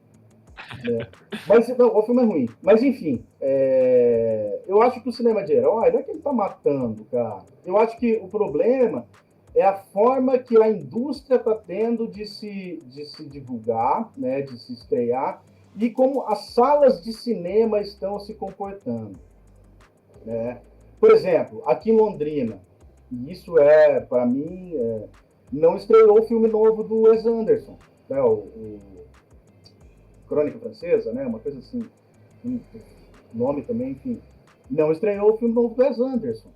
Olha que absurdo. Em compensação, tá passando lá o Cachorrinho Vermelho, não sei o que lá, o cachorro vermelho, grande, o gigante cachorro vermelho. Puta, olha que bosta. Nossa. Né? Então, assim, eu acho que assim, tem espaço. Ah, claro, se você for parar para pensar, existem poucas salas de cinema no Brasil. Né? Você não tem. Pega em Londrina, você não tem cinema de rua. Você só tem cinema de shopping. Então, pressupõe que você vai para o shopping, você paga um estacionamento, enfim. E aí, se você pegar, por exemplo, uma sala VIP do Aurora, no final de semana, é 40 Mais de dinheiro. 30 pontos. 30? É 40 dinheiros, velho. É 40 dinheiros. Não, 40 pau. É caro pra burro, né? Então, e aí, você pega as salas de cinema, sei lá, 6 salas lá no Cinemark. Aí os caras vão lá e colocam em 6 salas, 4 delas com um filme de herói, todas dubladas, numa lá, sessãozinha às 9h30 da noite, legendado. Né? E aí, óbvio, você mata os outros filmes. Tem filme pra caramba bom estreando. Né? Só que você mata isso. Então, assim, não é que o cinema de herói tá matando. Eu acho que é a forma de organização da indústria e de distribuição e das próprias salas de cinema, eu acho que é o que tá errado. Né? Agora, o cinema de herói, eu gosto de cinema de herói. Eu brinco, eu falo mal, mas eu assisto todos. Eu vou no cinema e eu faço questão de ir em todos no cinema. Né? Eu faço questão até o Eternos, que eu falei, não vou assistir, eu vou esperar sair na TV, aqui, no stream. Aí deu uma brecha, virei pra minha filha e falei, vamos assistir isso aí no cinema, vai. Então, assim, eu assisto todos, mas eu não acho que tá matando, assim, né, cara? É que, pô, você pegar pro Scorsese, claro, se me dá um filme do Eternos, um filme do Scorsese pra assistir, qual que eu vou assistir? Eu vou assistir o Scorsese, é óbvio. A Ilha do Medo, você gostou da Ilha do Medo? A Ilha do Medo é legal. Ah, não, para. Que absurdo, que absurdo, velho. Não existe filme ruim do Scorsese. Puta que pariu, a Ilha do Medo é bom. Ah, para, Lucas. É vamos bom, se ferrar. Não, para, velho. Cara, você gosta de Guerra Infinita lá, aquelas porcarias lá, meu? Que absurdo, mano. Quem é você pra falar outra coisa, agora eu vou polemizar. Porque eu tinha na minha memória afetiva de que o Drácula de Bram Stoker era um filme, assim, inigualável. Um filme, nossa, que absurdo, que filme incrível. Aí eu fui... é que eu não sou parâmetro pra nada, mas eu vou falar a minha opinião. Eu fui assistir esses dias na Netflix, que deve estar ainda no catálogo. Falei, mano, que filme tedioso, que deturpa, pra mim, a obra. Eu não acho que ele fideliza a obra do Bram Stoker, me desculpa. Então, tipo, não tem uma... que palavra que eu posso utilizar? Não tem também uma gourmetização da galera do século passado, que faz filmes, os grandes cineastas? Ou eu tô falando bosta? Pode falar. Como assim, uma gourmetização? No sentido de, tipo... de endeusar os caras. Porque, tipo, o Scorsese vem e fala, cinema de herói é uma porcaria. Mas será que, tipo, ele nunca fez uma porcaria na vida? Ilha do Medo eu acho muito ruim. Fez. Agora, eu acho assim, existe uma geração de cineastas, né, que começou ali nos anos 60, nos anos 70, que aí você tem Scorsese, Spielberg, Brian De Palma, Ridley Scott, que assistiu o último do Ridley Scott agora, aquele caso a Gucci, que no final de semana foi no cinema, é uma porcaria. Ele falou mal também, acho que do cinema de heróis, semanas atrás aí também. O Ridley Scott é o cara que fez Blade Runner, fez Alien, né, zerou a vida. Sim. Em relação à técnica de linguagem cinematográfica, esses caras são muito bons. Se você pegar os filmes do Scorsese, o Scorsese é um mestre de abrir, fazer as aberturas dos filmes. Cara, se você pegar Toro Indomável do Scorsese, você pegar o Caminhos Perigosos do Scorsese, o próprio Bons Companheiros do Scorsese, que são filmes clássicos do Scorsese, cara, tecnicamente, aquilo é maravilhoso, né? Da mesma forma que se você pegar os filmes do De Palma, Carrie a Estranha, o Blowout, Blowout é do Antonioni, né? Enfim, que são filmes que também, tecnicamente, eles são filmes muito bons, né? O Spielberg é um cara muito bom, assim. Mas ele faz uns filminhos de blockbuster, sim, mas ele é um puta de um diretor. Tubarão, cara, ele fez um filme de Tubarão que o Tubarão aparece uma únicazinha vez, cara. Você não vê o Tubarão e você fica com medo do Tubarão, né? Isso não é qualquer um que faz, tá? Os planos sequências do Scorsese, os planos sequências do Spielberg são muito bons. São muito bons. Claro, eles são de uma outra geração, de uma outra forma de se pensar o cinema, né? E que é muito mais um cinema autoral, né? Que é muito mais você encarar, claro, é um cinema comercial, sim, porque ele está dentro da... Só que, assim, é um cinema muito mais autoral, onde você tem uma linguagem, né? Então, eu assisti o último do Scorsese, lá, aquele quase 4 horas, lá, o Irlandês. Cara, é um filme do Scorsese, ponto. Você esse é um baita filme. Você sabe que é o Scorsese, que é a marca dele, né? Existem diretores hoje que são que tem essa característica. Um que eu gosto muito, o Jordan Peele é um que tem essa cara. Eu gosto do Ari Aster. Do Hereditário, do Midsommar. Esse cara Hereditário, é muito bom. do Midsommar, é o Ari Aster. Ele é muito bom. O Villeneuve, né, que é o Denis Villeneuve, que fez agora o Duna. Sim. Cara, que são diretores que eles são diretores novos, né? Mas é que eles têm essa característica um pouco mais autoral, né? Agora, por que esses caras eles estão falando mal desses filmes de herói, né? Porque é aquilo, sabe? É explosão por explosão, sabe? É CGI para tudo quanto é lado, né? É uma outra forma de se fazer cinema. Eu não vou. Só que assim, para uma pessoa que é de uma outra geração, de uma outra forma de se pensar o cinema, né? Se pegar aquele cara lá, o Zack Snyder. Cara, o Zack Snyder, para mim, é o Michael Bay dos super-heróis, assim. O filme do cara é ruim demais, assim, sabe? É ruim demais. Esse cara não acerta um. Zack Snyder é ruim com força. O único filme que ele acertou, que é aquele que na verdade, ele faz uma refilmagem da Madrugada dos Mortos, do Romero, que é a Madrugada dos Mortos, que é o primeiro filme que ele aparece, assim, que é roteiro do James Gunn e direção do Zack Snyder, é a única coisa boa que ele fez. Depois ele cagou em todo. Cara, eu tenho que defender o corte dele da Liga da Justiça. Me surpreendeu. Eu não esperava nada e... Cara, aquele negócio é o seguinte, se a pessoa tem epilepsia, não pode ser aquele filme, cara. Porque brilha, explode, brilha. Então, assim, eu entendo quando esses caras mais de uma outra geração acabam criticando, porque aquilo lá você faz tudo aquilo lá na pós-produção, aquilo lá é computação gráfica, né? Você tá ali, você não tem o diretor que vai dirigir uma cena, vai dirigir um ator, né? Que vai dirigir, não, ali é você colocar, e quanto mais firula você colocar, isso acaba apagando os erros de direção, os erros técnicos, porque é firula, é explosão, né? Por exemplo, uma coisa que eu não gosto do Tarantino. Tarantino é um cara também de uma outra geração, fetichista por cinemas antigos e tal, mas eu acho que o Tarantino ele enfeita demais, enfeita muita coisa, e que desvia a sua atenção muito da história. Por exemplo, o Denis Villeneuve, que é um cara novo, que fez Duna,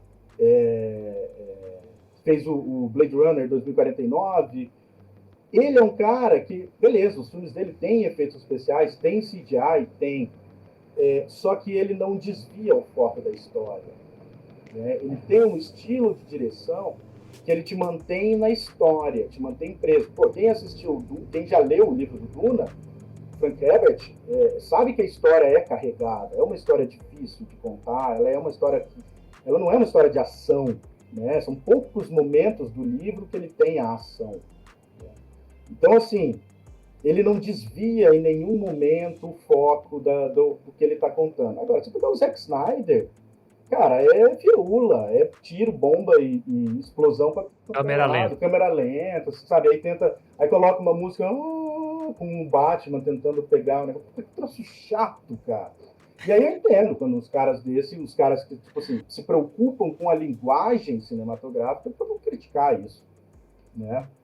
Eu gosto de explosão, eu gosto de tiro, eu gosto de firula, mas eu entendo quando o cara... Eu queria falar, não sei se o Bruno vai ter alguma pergunta. Você tem alguma pergunta antes, Bruno? Não, acho que não. Eu queria só fazer uma perguntinha sobre o Bosque Vermelho, né? Você até falou lá no início do papo, lá, né? Eu gostei, eu achei bacana a premissa e tudo mais. E gostei ainda mais porque tem, né, referências ao Romero, né? Tipo, e são referências Uhum. interessantes e tudo mais. E como justamente você faz para utilizar essas referências nas suas produções, mas que não fiquem somente calcadas, né? Embasadas somente, tipo. Embasada não, mas tipo. Só referência por referência. Como que você faz, utiliza ali de maneira sutil e tudo mais? Como que você faz para colocar essas referências nas suas produções? Ah, cara, assim, isso tudo são as nossas bagagens, né? São as nossas bagagens culturais. Então, por exemplo, você que é um cara que gosta de ler quadrinhos, você tem a tua bagagem cultural em quadrinhos, né? Então, a hora que você for fazer a tua história em quadrinho, né, aquilo lá vem naturalmente, né? Aquilo lá vem naturalmente.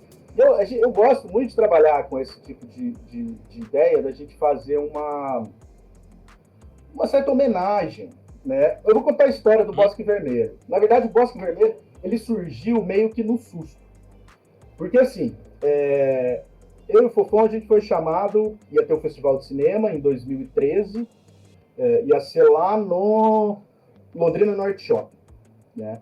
Ia ter o Festival de Cinema, e a gente fazia alguns trabalhos junto com a Kinoarte, que é a organizadora do Festival de Cinema, né?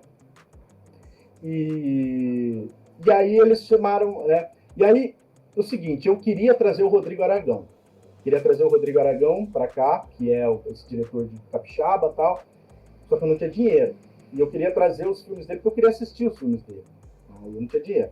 Aí eu cheguei para o Festival de Cinema, propus uma oficina de maquiagem de filme de terror tal, com o Rodrigo Aragão, propus algumas atividades para eles pagarem, e eu consegui trazer. Beleza, pagou. Só que daí a ideia era o seguinte, a gente fazer uma oficina de efeitos especiais, de maquiagem, e gravar um filme dentro do shopping.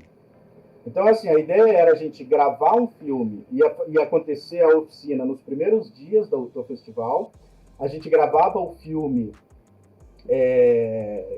no começo da semana e editava para estrear no último dia do festival, que ia ser no domingo.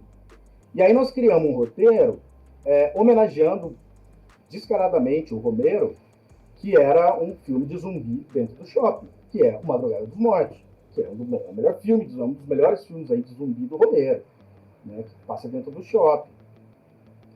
Meu, tá tudo certo, fizemos um roteiro, batemos com o pessoal. Eu não vou citar nomes aqui, porque, enfim, uma determinada pessoa aí que melou de última hora. Tá beleza, tá aprovado. Então, assim, e era um roteiro que se passava dentro do shopping, e o Massarico, que é o vigia do Bosque Vermelho, ele ia ser o faxineiro do shopping, que se apaixona por uma cliente no meio de um apocalipse zumbi dentro do shopping, né?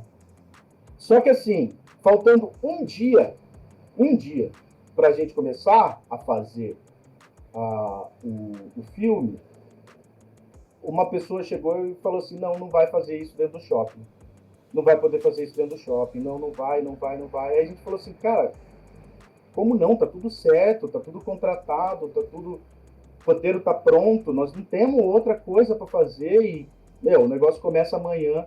Não, é isso aí, não vai. Aí a gente sentou, cara, e falou, fudeu, né? E aí o Bosque Vermelho surgiu em 5 minutos. Tipo assim, né? Em 5 minutos a gente criou o Bosque Vermelho, né? Estava no bosque, o que tem mais bizarro aqui na cidade? É o bosque. O bosque fede pra caramba. Vamos fazer o filme lá no bosque. Então ele surgiu meio em 5 minutos. Só que assim, aí quando você precisa fazer alguma coisa, você vai fazer o quê? Você vai buscar suas referências, né? Não tem tempo para ficar criando coisas mirabolantes. Eu vou no que eu tenho. E o que eu tenho? São as minhas referências. E aí a gente acaba fazendo, né? Por exemplo, o Invasores, que é o nosso filme de 2014, ele não é que é uma homenagem, assim, mas ele tem uma inspiração num filme alemão que chama Funny Games, que é do Michael Haneke. Puta, eu nunca lembro também o nome do cara. Mas ele fez depois uma refilmagem americana, que ficou uma bosta. Mas o filme alemão é muito bom, chama Funny Games, que é um filme de invasão de casa, né? A gente também gosta muito, eu gosto muito da tosqueira, da trecheira, mas eu gosto muito do terror, né, do terror real. Né? E o Invasores é um terror real, né? É um sequestro, uma invasão de casa. E aí o Invasores ele surge né, depois de assistir esse Funny Games, assim, como uma referência. Né? Então, assim, coisas que a gente faz que é descarado mesmo, né? Então vamos fazer mesmo. O primeiro, antes de ser o Bosque Vermelho, ele era descarado uma referência ao Romero. E aí depois não é, então aí você vai no que você tem de referências, né? Então meio que vai naturalmente, assim. Uhum. Eu gostei da sua locução também, falando o lado negro da força. Mano, que coisa canastríssima, né? E foi muito engraçado, porque assim, isso daí também estava fora, assim, a gente não sabia o que ia fazer. Né? A gente só sabia que a gente ia sujar um monte de gente, de zumbi e vamos pro bosque. Passar a linguiça na cara. Passar a linguiça na cara do povo. E aí, no dia, cara, se a gente ia começar a gravar à noite, de dia deu um temporal, assim, uma tempestade. Caiu um monte de árvore. Aí a gente olhou e falou assim, pega a câmera e sai filmando essas tragédias. Então tem umas cenas que é as árvores e tal, e aí eu criei aquele texto da hora, assim, porque, tipo assim, vamos enfiar a coisa aqui, que tem pra gente fazer, assim. E aí virou aquilo lá, né, cara. Deu certo, assim, no final deu certo, eu gosto pra caramba, assim, as pessoas gostam. Muito bom. Eu gostei muito também. Bom, vai, vamos ver o que ganhamos, vai. Ele é ótimo, eu adoro o Bosque Vermelho. E aí, outra coisa, a gente tentou toda a trilha sonora são de bandas de Londrina, né? A trilha sonora, eu ia falar sobre isso mesmo, é muito boa a trilha são sonora. Só bandas da cidade, assim, são só bandas da cidade que eles podem deixar, eles liberaram pra gente, né, os direitos para usar os trechos, então assim, são só bandas da cidade, assim. Então, a gente trabalha com referências, com a nossa bagagem, né? O Copo de Leite, eu precisava de uma música também. Aí, assim, puta, eu já estava cansado de pegar aquelas músicas de banco de música chinesinha. Cara, eu descobri uma banda punk chinesa Nossa. Cara, de uma cidade, eu nem sei que cidade que é. De uma música que chama Bruce Lee. Ela chama Bruce Lee o nome da música. Eu achei no YouTube. Assim. Aí eu falei, cara, jamais esses caras vão descobrir que eu fiz um filme usando a música deles. Né? E aí Eles estão ouvindo a gente agora, tá? A gente tem muitos espectadores, muitos ouvintes na China. Não, eu tentei falar com eles até, para eles liberarem, né? Porque eu falei assim, Aí assim, eu conversei, eu peguei contato deles, mandava e-mail em inglês, eles respondiam em inglês, assim, só que sempre, né? Eu mandava de dias, mas respondiam, então eu só ia ver no outro dia e tal. Mas aí os caras queriam me cobrar, tal, para usar o direito da música. É uma música ruim pra caramba. Aí eu falei, quer saber? Esses caras nunca vão descobrir que eu usei a música deles. Tacou foda-se. Tá que foda-se. Foda-se. Linguiça na cara dos chineses. Nossa, velho, esse bordão vai pegar legal, velho. Aí quem tá falando é você, tá? Quem tá falando é você, tá? Ó, você vai fazer mais alguma pergunta, Bruno? Cara, eu até esqueci, você falou de linguiça aí, esqueci. O negócio pegou mesmo, hein? O cara ficou... Pegou, a gente quer mais episódios que tenham cortes desse jeito aí. Meu Deus do céu, cara. Cara, a trilha de A Manicure, tipo, ela me lembrou muito a sinfonia do Harry Potter, em alguns momentos. É parecido? Cara, ou é coisa da minha cabeça? É coisa da tua cabeça. Coisa da minha cabeça? A trilha... Não fala mal de Harry Potter, hein? A trilha do Invasores e a trilha da Manicure são trilhas originais. São trilhas originais, assim. Do Invasores é um amigo nosso que, né, tem um órgão e tal. Porque também a gente tinha, é aquilo que eu falei, assim, né? Como a gente tem as nossas referências. A gente fez o Invasores com base no Funny Games, que é um filme alemão e tal. Só que eu e o Fofão, a gente sempre gostou muito do cinema giallo, que é o cinema de terror italiano dos anos 70. E ele tem toda uma estética, e uma estética da própria trilha sonora. Existe uma banda chamada Goblin, que é uma banda que só cria trilhas sonoras. E eles criavam as trilhas para os filmes giallo. E tem um brasileiro que toca nessa banda Goblin, que toca órgão. E as trilhas do cinema giallo são belíssimas, assim. O Suspiria, que até fizeram uma refilmagem, o Luca Guadagnino, que também é um diretor novo, muito bom, fez a refilmagem do Suspiria. É um filme do Dario Argento dos anos 70. A trilha do Suspiria é lindíssima. Né? Tem um outro filme do Dario Argento chamado Profundo Rosso, que que é também, assim, é lindíssimo. E aí, esse cara que compôs a trilha do Invasores, ele também tinha uma influência muito grande do cinema giallo. E aí eu e o Fofão, a gente falou assim, a gente quer algo mesmo que lembre o cinema giallo. Então ele pegou e compôs a trilha com uma referência do cinema giallo. Né? A Manicure, eu também estava pensando, né? Tem uma música só, que é aquela Total Eclipse of Your Heart, da Bonnie Tyler, que a gente toca no começo, que eu também roubei. Também não pago direito autoral para ela, não. Mas se a Bonnie Tyler ver meu filme e me processar, já beleza, né? Ó, chegou lá. É uma vitória, né? Eu não vou ter um dia para pagar o processo, mas... Enfim. Foi a Marina, que é a diretora do filme, conheceu um cara que é músico e que estava querendo entrar na área de trilha sonora, porque ele ia fazer um mestrado de trilha sonora, composição de trilha sonora, uma coisa assim. E ele queria entrar nessa área. E aí ela falou assim, eu tenho um filme, você quer fazer a música? O cara tem um estúdio e tal. Ele falou, não, beleza, eu quero fazer até como um portfólio, né? E aí ele compôs a trilha, assim, né? Compôs a trilha... Então são 2 filmes com trilha original, né? Que é porque eu acho isso legal também, né? Porque o cinema, cara, ele não é uma arte assim só... é só o diretor ou é só o ator. O cinema é uma arte coletiva, então você tem... a trilha sonora é extremamente importante. Todos os diretores que eu gosto trabalham com trilhas sonoras, né? Muito impactantes, O Spielberg vai trabalhar com... Quais são as trilhas do Spielberg, compostas pelo John Williams? Tubarão, Indiana Jones, Star Wars, né? O John Williams compõe a trilha do Star Wars, é linda, cara. Tá merda. Né? A Marcha Imperial. Às vezes eu coloco pra ouvir as playlists do John Williams e eu fico até arrepiado. Cara, a Marcha Imperial é um negócio que é absurdo de bom. Assim, eu entrei a minha entrada no meu casamento foi com a Marcha Imperial. A entrada, quando eu casei com a Marina, que é minha ex-mulher, a gente entrou com a trilha sonora do Juno, aquele filme Juno. Bem bonitinho, assim.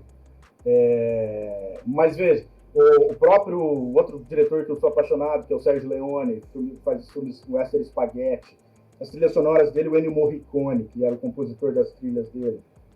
Cara, as trilhas sonoras do Ennio Morricone, assim, cara, são coisas lindas, que eu ponho para ouvir, assim, enquanto eu vou trabalhando, assim, porque é um negócio incrível. Então, assim, eu gosto muito de trilha sonora, né? Bernard Herrmann compondo a trilha do Psicose, né? Clássica. Né? O John Williams com o Tubarão, cara, são 2 notas o filme inteiro, cara. 2 notas. Tan, tan, tan, tan, tan, tan, tan, tan. Então, assim, eu sempre gostei muito de música. Então, eu faço questão que os meus filmes tenham as trilhas sejam boas, pelo menos, né? E para você passar em festival... mas aí também tem uma questão, né, técnica, que, assim, para você passar em festival... Você precisa ter trilha original, né? Se você não tem a trilha original, se é uma trilha acidental, incidental, nunca, né? E, enfim, eu pegar uma trilha pronta, eu tenho que ter autorização. Né? A Manicure, a gente ia pegar uma autorização de uma música, de uma cantora de São Paulo, Raíssa Bittar, acho que era o nome dela. Não lembro, era uma cantora de São Paulo. E aí eu entrei em contato com ela, entrei em contato com o compositor da música, né, pedindo o direito e tal. Eles adoraram a ideia, só que assim, claro, eu entendo, cara, é o trabalho dele. Só que assim, eu não tinha dinheiro para pagar o dinheiro que ele pediu para liberar o direito. Né? O dinheiro que ele pediu para pagar o direito era o dinheiro do dobro, porque eu fiz o filme inteiro, né? Então, assim, é claro, eu entendo o que ele me cobrou, e é óbvio, né? O cara vive disso, só que eu não tinha para pagar. Então, assim, o que foi a saída? Eu compor uma trilha original, porque daí pode passar em festival, né? Até que a Manicure ganhou 2 prêmios, cara.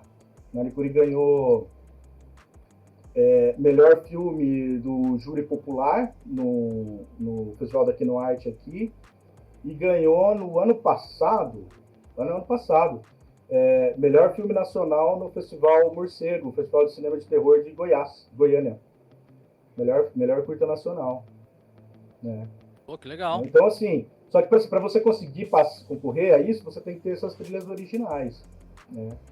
Então, eu procuro sempre ter trilhas. Né? Se não é trilha original, é trilha que eu consigo o direito. Aliás, como que o pessoal faz aí, pra quem tá ouvindo a gente nesse momento, como que o pessoal faz pra assistir, né, suas produções? Tem disponibilizado? Cara, Comenta aí sobre isso aí.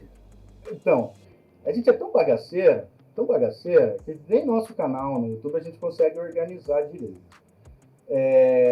Jogar no YouTube, Cine Guerrilha Produções, de novo, porque você vai jogar Cine Guerrilha, vai aparecer todos que tem no Brasil, né?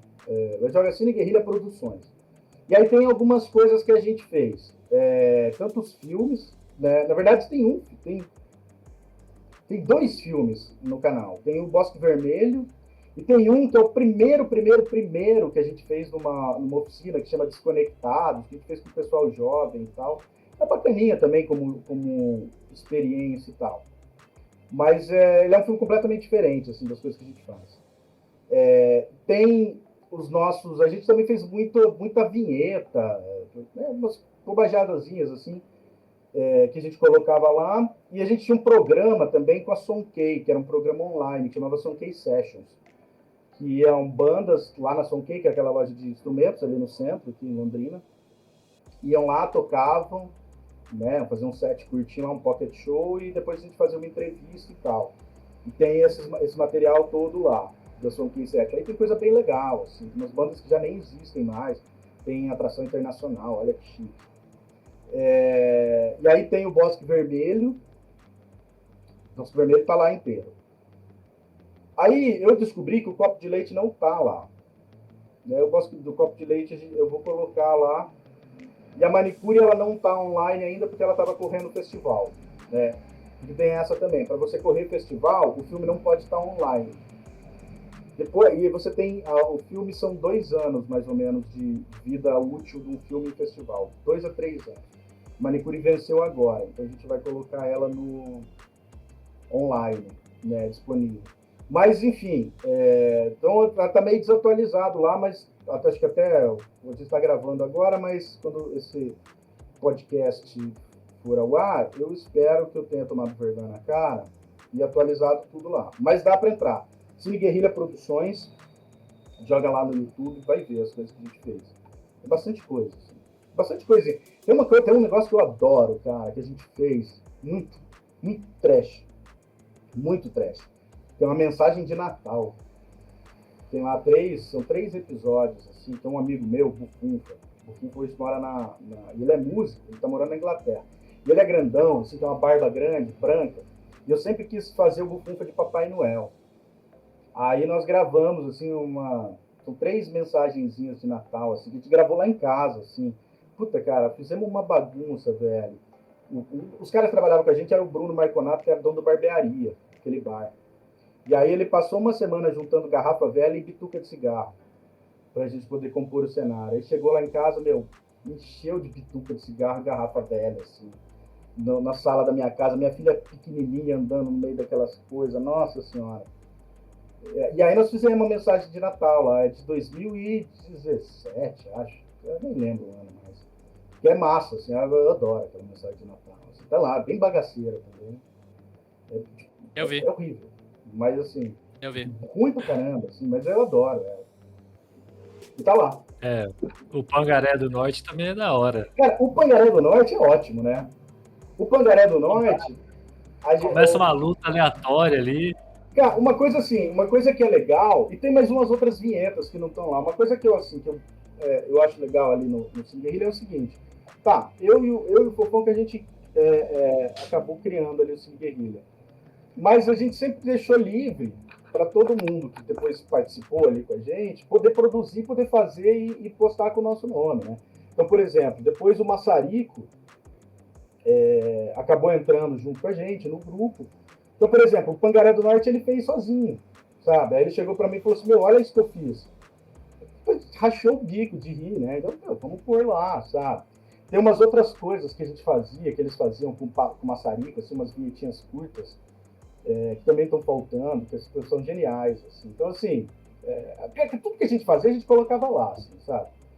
Não tinha dinheiro, então, assim, mete a logo lá e fala que é nosso, assim, né?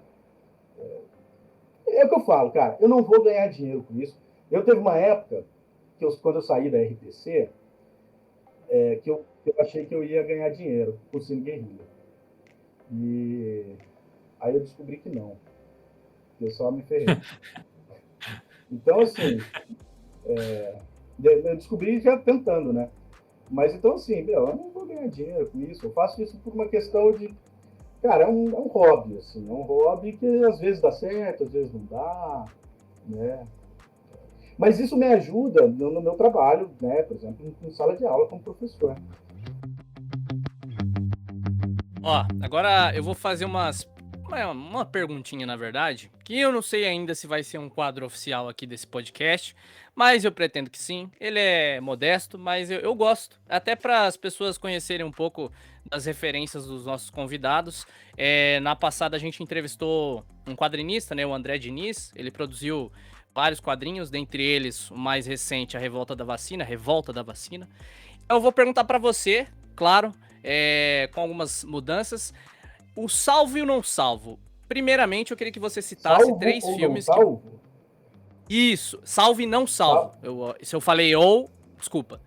Isso, salvo e não salvo. Tá, ok, vamos lá. São 3 filmes que você tem que salvar aí, sei lá, sua casa tá pegando fogo, você tem que salvar, porque eles são muito importantes pra você, e aí é tudo pessoal, tá? Não precisa ser um filme incrível, é pra você, na sua opinião. E 3 filmes que você não salvaria, sei lá, que você daria pra o seu pior inimigo ou a pior pessoa do mundo, tipo, sei lá, Bolsonaro pra assistir. Se bem que eu acho que Bolsonaro só gosta de filme, sei lá, de Golden Shower, não sei, enfim. Cara, ó, 3 filmes que eu salvaria. O Cemitério Maldito, que foi o primeiro filme, assim, que me apresentou o cinema de terror, e o punk rock, e os Ramones. São coisas que eu levo até hoje pra mim. Então, o Cemitério Maldito, Os Bons Companheiros, do Scorsese, e o meu box de filmes do Mojica, do Zé do Caixão. Isso eu não abro mão. São mais de um filme, mas eu vou... Mas como é um box, eu vou levar o box inteiro. Não, tranquilo. Então, Cemitério Maldito, Os Bons Companheiros, do Scorsese, e o box do Mojica, que eu tenho. Aliás, só te interrompendo rapidinho, a gente tem um grupo no WhatsApp que se chama Os Bons Companheiros. De Goodfellas. Eu nunca assisti, mas os caras criaram lá. É um filmaço, assim, cara, perfeito. Perfeito. Eu vou assistir. Perfeito. 3 filmes que eu mandaria pra fogueira. Filme ruim pra caramba, que sei lá, que você não desce. Crepúsculo, cara. O que eles fizeram com o vampiro, pra mim aquilo ali é um pecado, tá? Então, assim, Crepúsculo, o que mais, cara? Que dá pra mandar? Eu gosto. Não, ó, Crepúsculo. Cara, tem um filme, eu não lembro como é que é em português, chama Into the Woods. É um musical, eu detesto musical, que é com a Meryl Streep, sei lá como é que fala o nome dela. É um filme mais ou menos recente, que eu fui, cara, é um filme, ele me deu dores físicas. Eu sentia dores. O filme é longo, o filme é ruim, não faz sentido nenhum, e aquilo eu sentia dores nas pernas, assim, nas costas, assim, começou a me doer o corpo, tão ruim que é o filme. Então, na trilogia do Crepúsculo, que não é trilogia, né, são 4, enfim, mas o Crepúsculo, esse Into the... Acho que são 5 filmes, não são? Ou 4? São 4?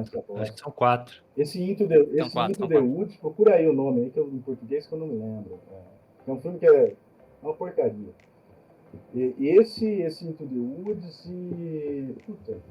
Caminhos da Floresta. Caminhos da Floresta, isso, Caminhos da Floresta. Cara, esse filme é triste, assim, cara, dói.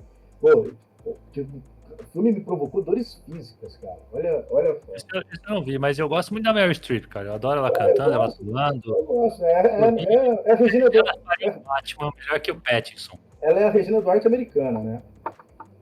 Ela é a Regina Duarte americana. Mas então é o Crepúsculo, esse Caminhos da Floresta, Into the Woods e... Ah, cara, tem um filme que foi uma... Na verdade, assim, foi uma decepção. Tem filme pior, mas foi uma decepção pra mim. Aquele filme A Freira, que é um filme de terror, que vai mais naquela onda do lado do Invocação do Mal, que é uma boa franquia. Eu gosto das Invocações do Mal, assim, uma ótima franquia. Só o terceiro que é Qual ruim, que é o né? terceiro? Não, o terceiro é Invocação do Mal. Ah, que que saiu agora, né? É ruim, É ruinzinho. Mas, no geral, é uma franquia muito boa. Não, é bom. O saldo é positivo. É uma franquia muito boa. E aí, eu tava na expectativa desse filme, né? Porque ela aparece, né? A bruxa lá naquele que eles estão em Londres, que eu acho que é o segundo. Cara, é um filme legal pra caramba, assim, né? E aí eu achei que ia ser um filmaço, assim. Tanto é que tem uma história, cara. Eu fui com a minha filha e, cara, entrou um grupo de freiras, sem brincadeira. De freiras, de verdade. Eu achei que era tipo uma dessas promoções, pegadinhas, assim, que elas iam levantar. Não, mas eram 3 freirinhas, assim. Sentaram no cantinho, não sei se elas acharam que era filme religioso, mas elas estavam na sessão. Minha filha ficou morrendo de medo depois de passar na frente delas. Mas eu achei que ia ser um filmaço, assim, cara, puta, um desperdício, foi um desperdício de dinheiro. Mas, enfim. A Freira também é com o James Wan? É do James Wan também, não é? É, né? Eu tenho muito medo de freira. Tipo, Cara, de freira normal, é um negócio que me assusta. Cara, então, olha só, eu falei, cara, genial. Assim, são duas coisas que se você colocar num filme de terror, é batata, criança e freira. Né? São duas coisas assustadoras. Criança do mal e freira. Qualquer freira. E aí você falou, puta, um filme de terror de freira, chama A Freira. Né? Então eu falei, nossa, vai ser... Puta, cara. E a caracterização da freira dá medo, né? Dá Tipo, medo, é um negócio cara. Nossa. Então, assim, eu achei que ia ser e foi uma decepção. Assim, tem filme pior, mas é o que eu consegui me lembrar agora. A Freira, cara. Foi uma decepção, assim... Puta, uma brochada. Então, Lucas, a gente quer agradecer a sua participação, contribuição com esse novo projeto do FocaCast. É muito bom receber você aqui, falar sobre cinema, que é uma coisa que a gente gosta muito, falar sobre filme trash, filmes incrivelmente ruins, que são tão bons porque são ruins, que o Andrew não entende esse tipo de arte. Isso me incomoda muito. Eu vou tentar mudar meu conceito, vou rever com outros olhos. O Ed Wood. Tanto é que tem até um filme que o Tim Burton fez uma homenagem, chama Ed Wood. O Ed Wood fez um filme, que esse filme é considerado o pior filme da história. Cara, eu acho esse filme sensacional. Chama Plan 9 from Outer Space. Plano 9 de outro planeta. É um filme que mistura terror e ficção científica, assim, tipo assim, tem vampiro, lobisomem e alienígena. Tudo junto. E o filme é com Bela Lugosi, clássico Bela Lugosi, que fez, né, o Drácula lá. Só que tem um detalhe, o Bela Lugosi já tinha morrido quando ele gravou o filme. Então, o que o Ed Wood fez? Ele pegou trechos de outros filmes, quando aparece o rosto do Bela Lugosi, e colocou lá. E quando é para tipo assim, ter o ator na cena, ele tá sempre de costas. Por quê? Porque era o personal trainer da mulher dele, que era amante da mulher dele, que ele pintou o cabelo dele, deixou o cabelo dele meio parecido com o cabelo do Bela Lugosi, colocou uma capa preta e um negócio assim, tampava mais ou menos. Então você não via quem era a pessoa. Você via só que tinha alguém vestido de Drácula de costas. E a hora que a câmera aparecia de frente, era uma imagem do Bela Lugosi qualquer. Assim. Absurdo. É genial. Nossa. É genial. Que absurdo, gente. Nós passamos esse filme na sessão guerrilha, no bar, assim, e eu ficava olhando pra cara das pessoas, as pessoas assim, tipo, meu, não acredito que isso foi feito. Cara, é ótimo, assim, é ótimo. Você fazer um filme com um ator que já morreu, nos anos 50, porra, isso é coisa de gênio, cara. Guardem essas palavras, porque esses caras criticam Os filmes da Marvel. Pariu, vai, mano. O filme da Marvel é um saco. Quem que tem paciência pra assistir filme da Marvel? Ah, Para com eu isso, não vou estender aqui, tá bom? Ó, Lucas, brigadão mesmo por estar aqui. Tô muito feliz aí por ter... É um dos meus professores favoritos, tá? Não é chupação de bola, não, gente. Só pra falar. É só linguiça na cara mesmo. É um dos professores favoritos. Eu gostava muito de conversar com o Lucas. E obrigadão aí Pô, mesmo imagina. por ter participado e tudo Imagina, mais. gente. E é Eu que isso. agradeço o convite, o papo. Né? A gente tinha esse papo em sala de aula, né? Olha só que coisa, né? Que boa Sim. influência, né? Sim, Sala sim. de aula. Em vez de você ensinar, você falando de linguiça Outro na cara. corte aí, ó. E brincando, porque a gente discutia, assim, na frente de todo mundo sobre o filme da Marvel, assim. Você ficava puto daquilo. Sim. Em outro momento a gente vai... Se você quiser, em outro momento a gente vai voltar aqui pra falar sobre quadrinhos aí. Massa, cara. Não, a gente Aí eu também acho falava que a bastante. Marvel mais... A Marvel acho que tem mais...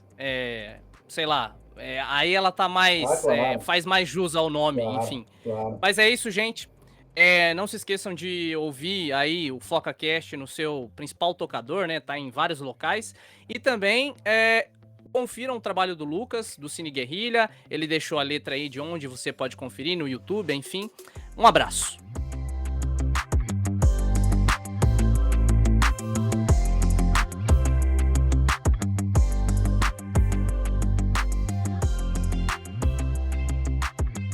O FocaCast é uma produção do Foca nos Nerds, apresentado por Andrew Alves e Bruno Silva.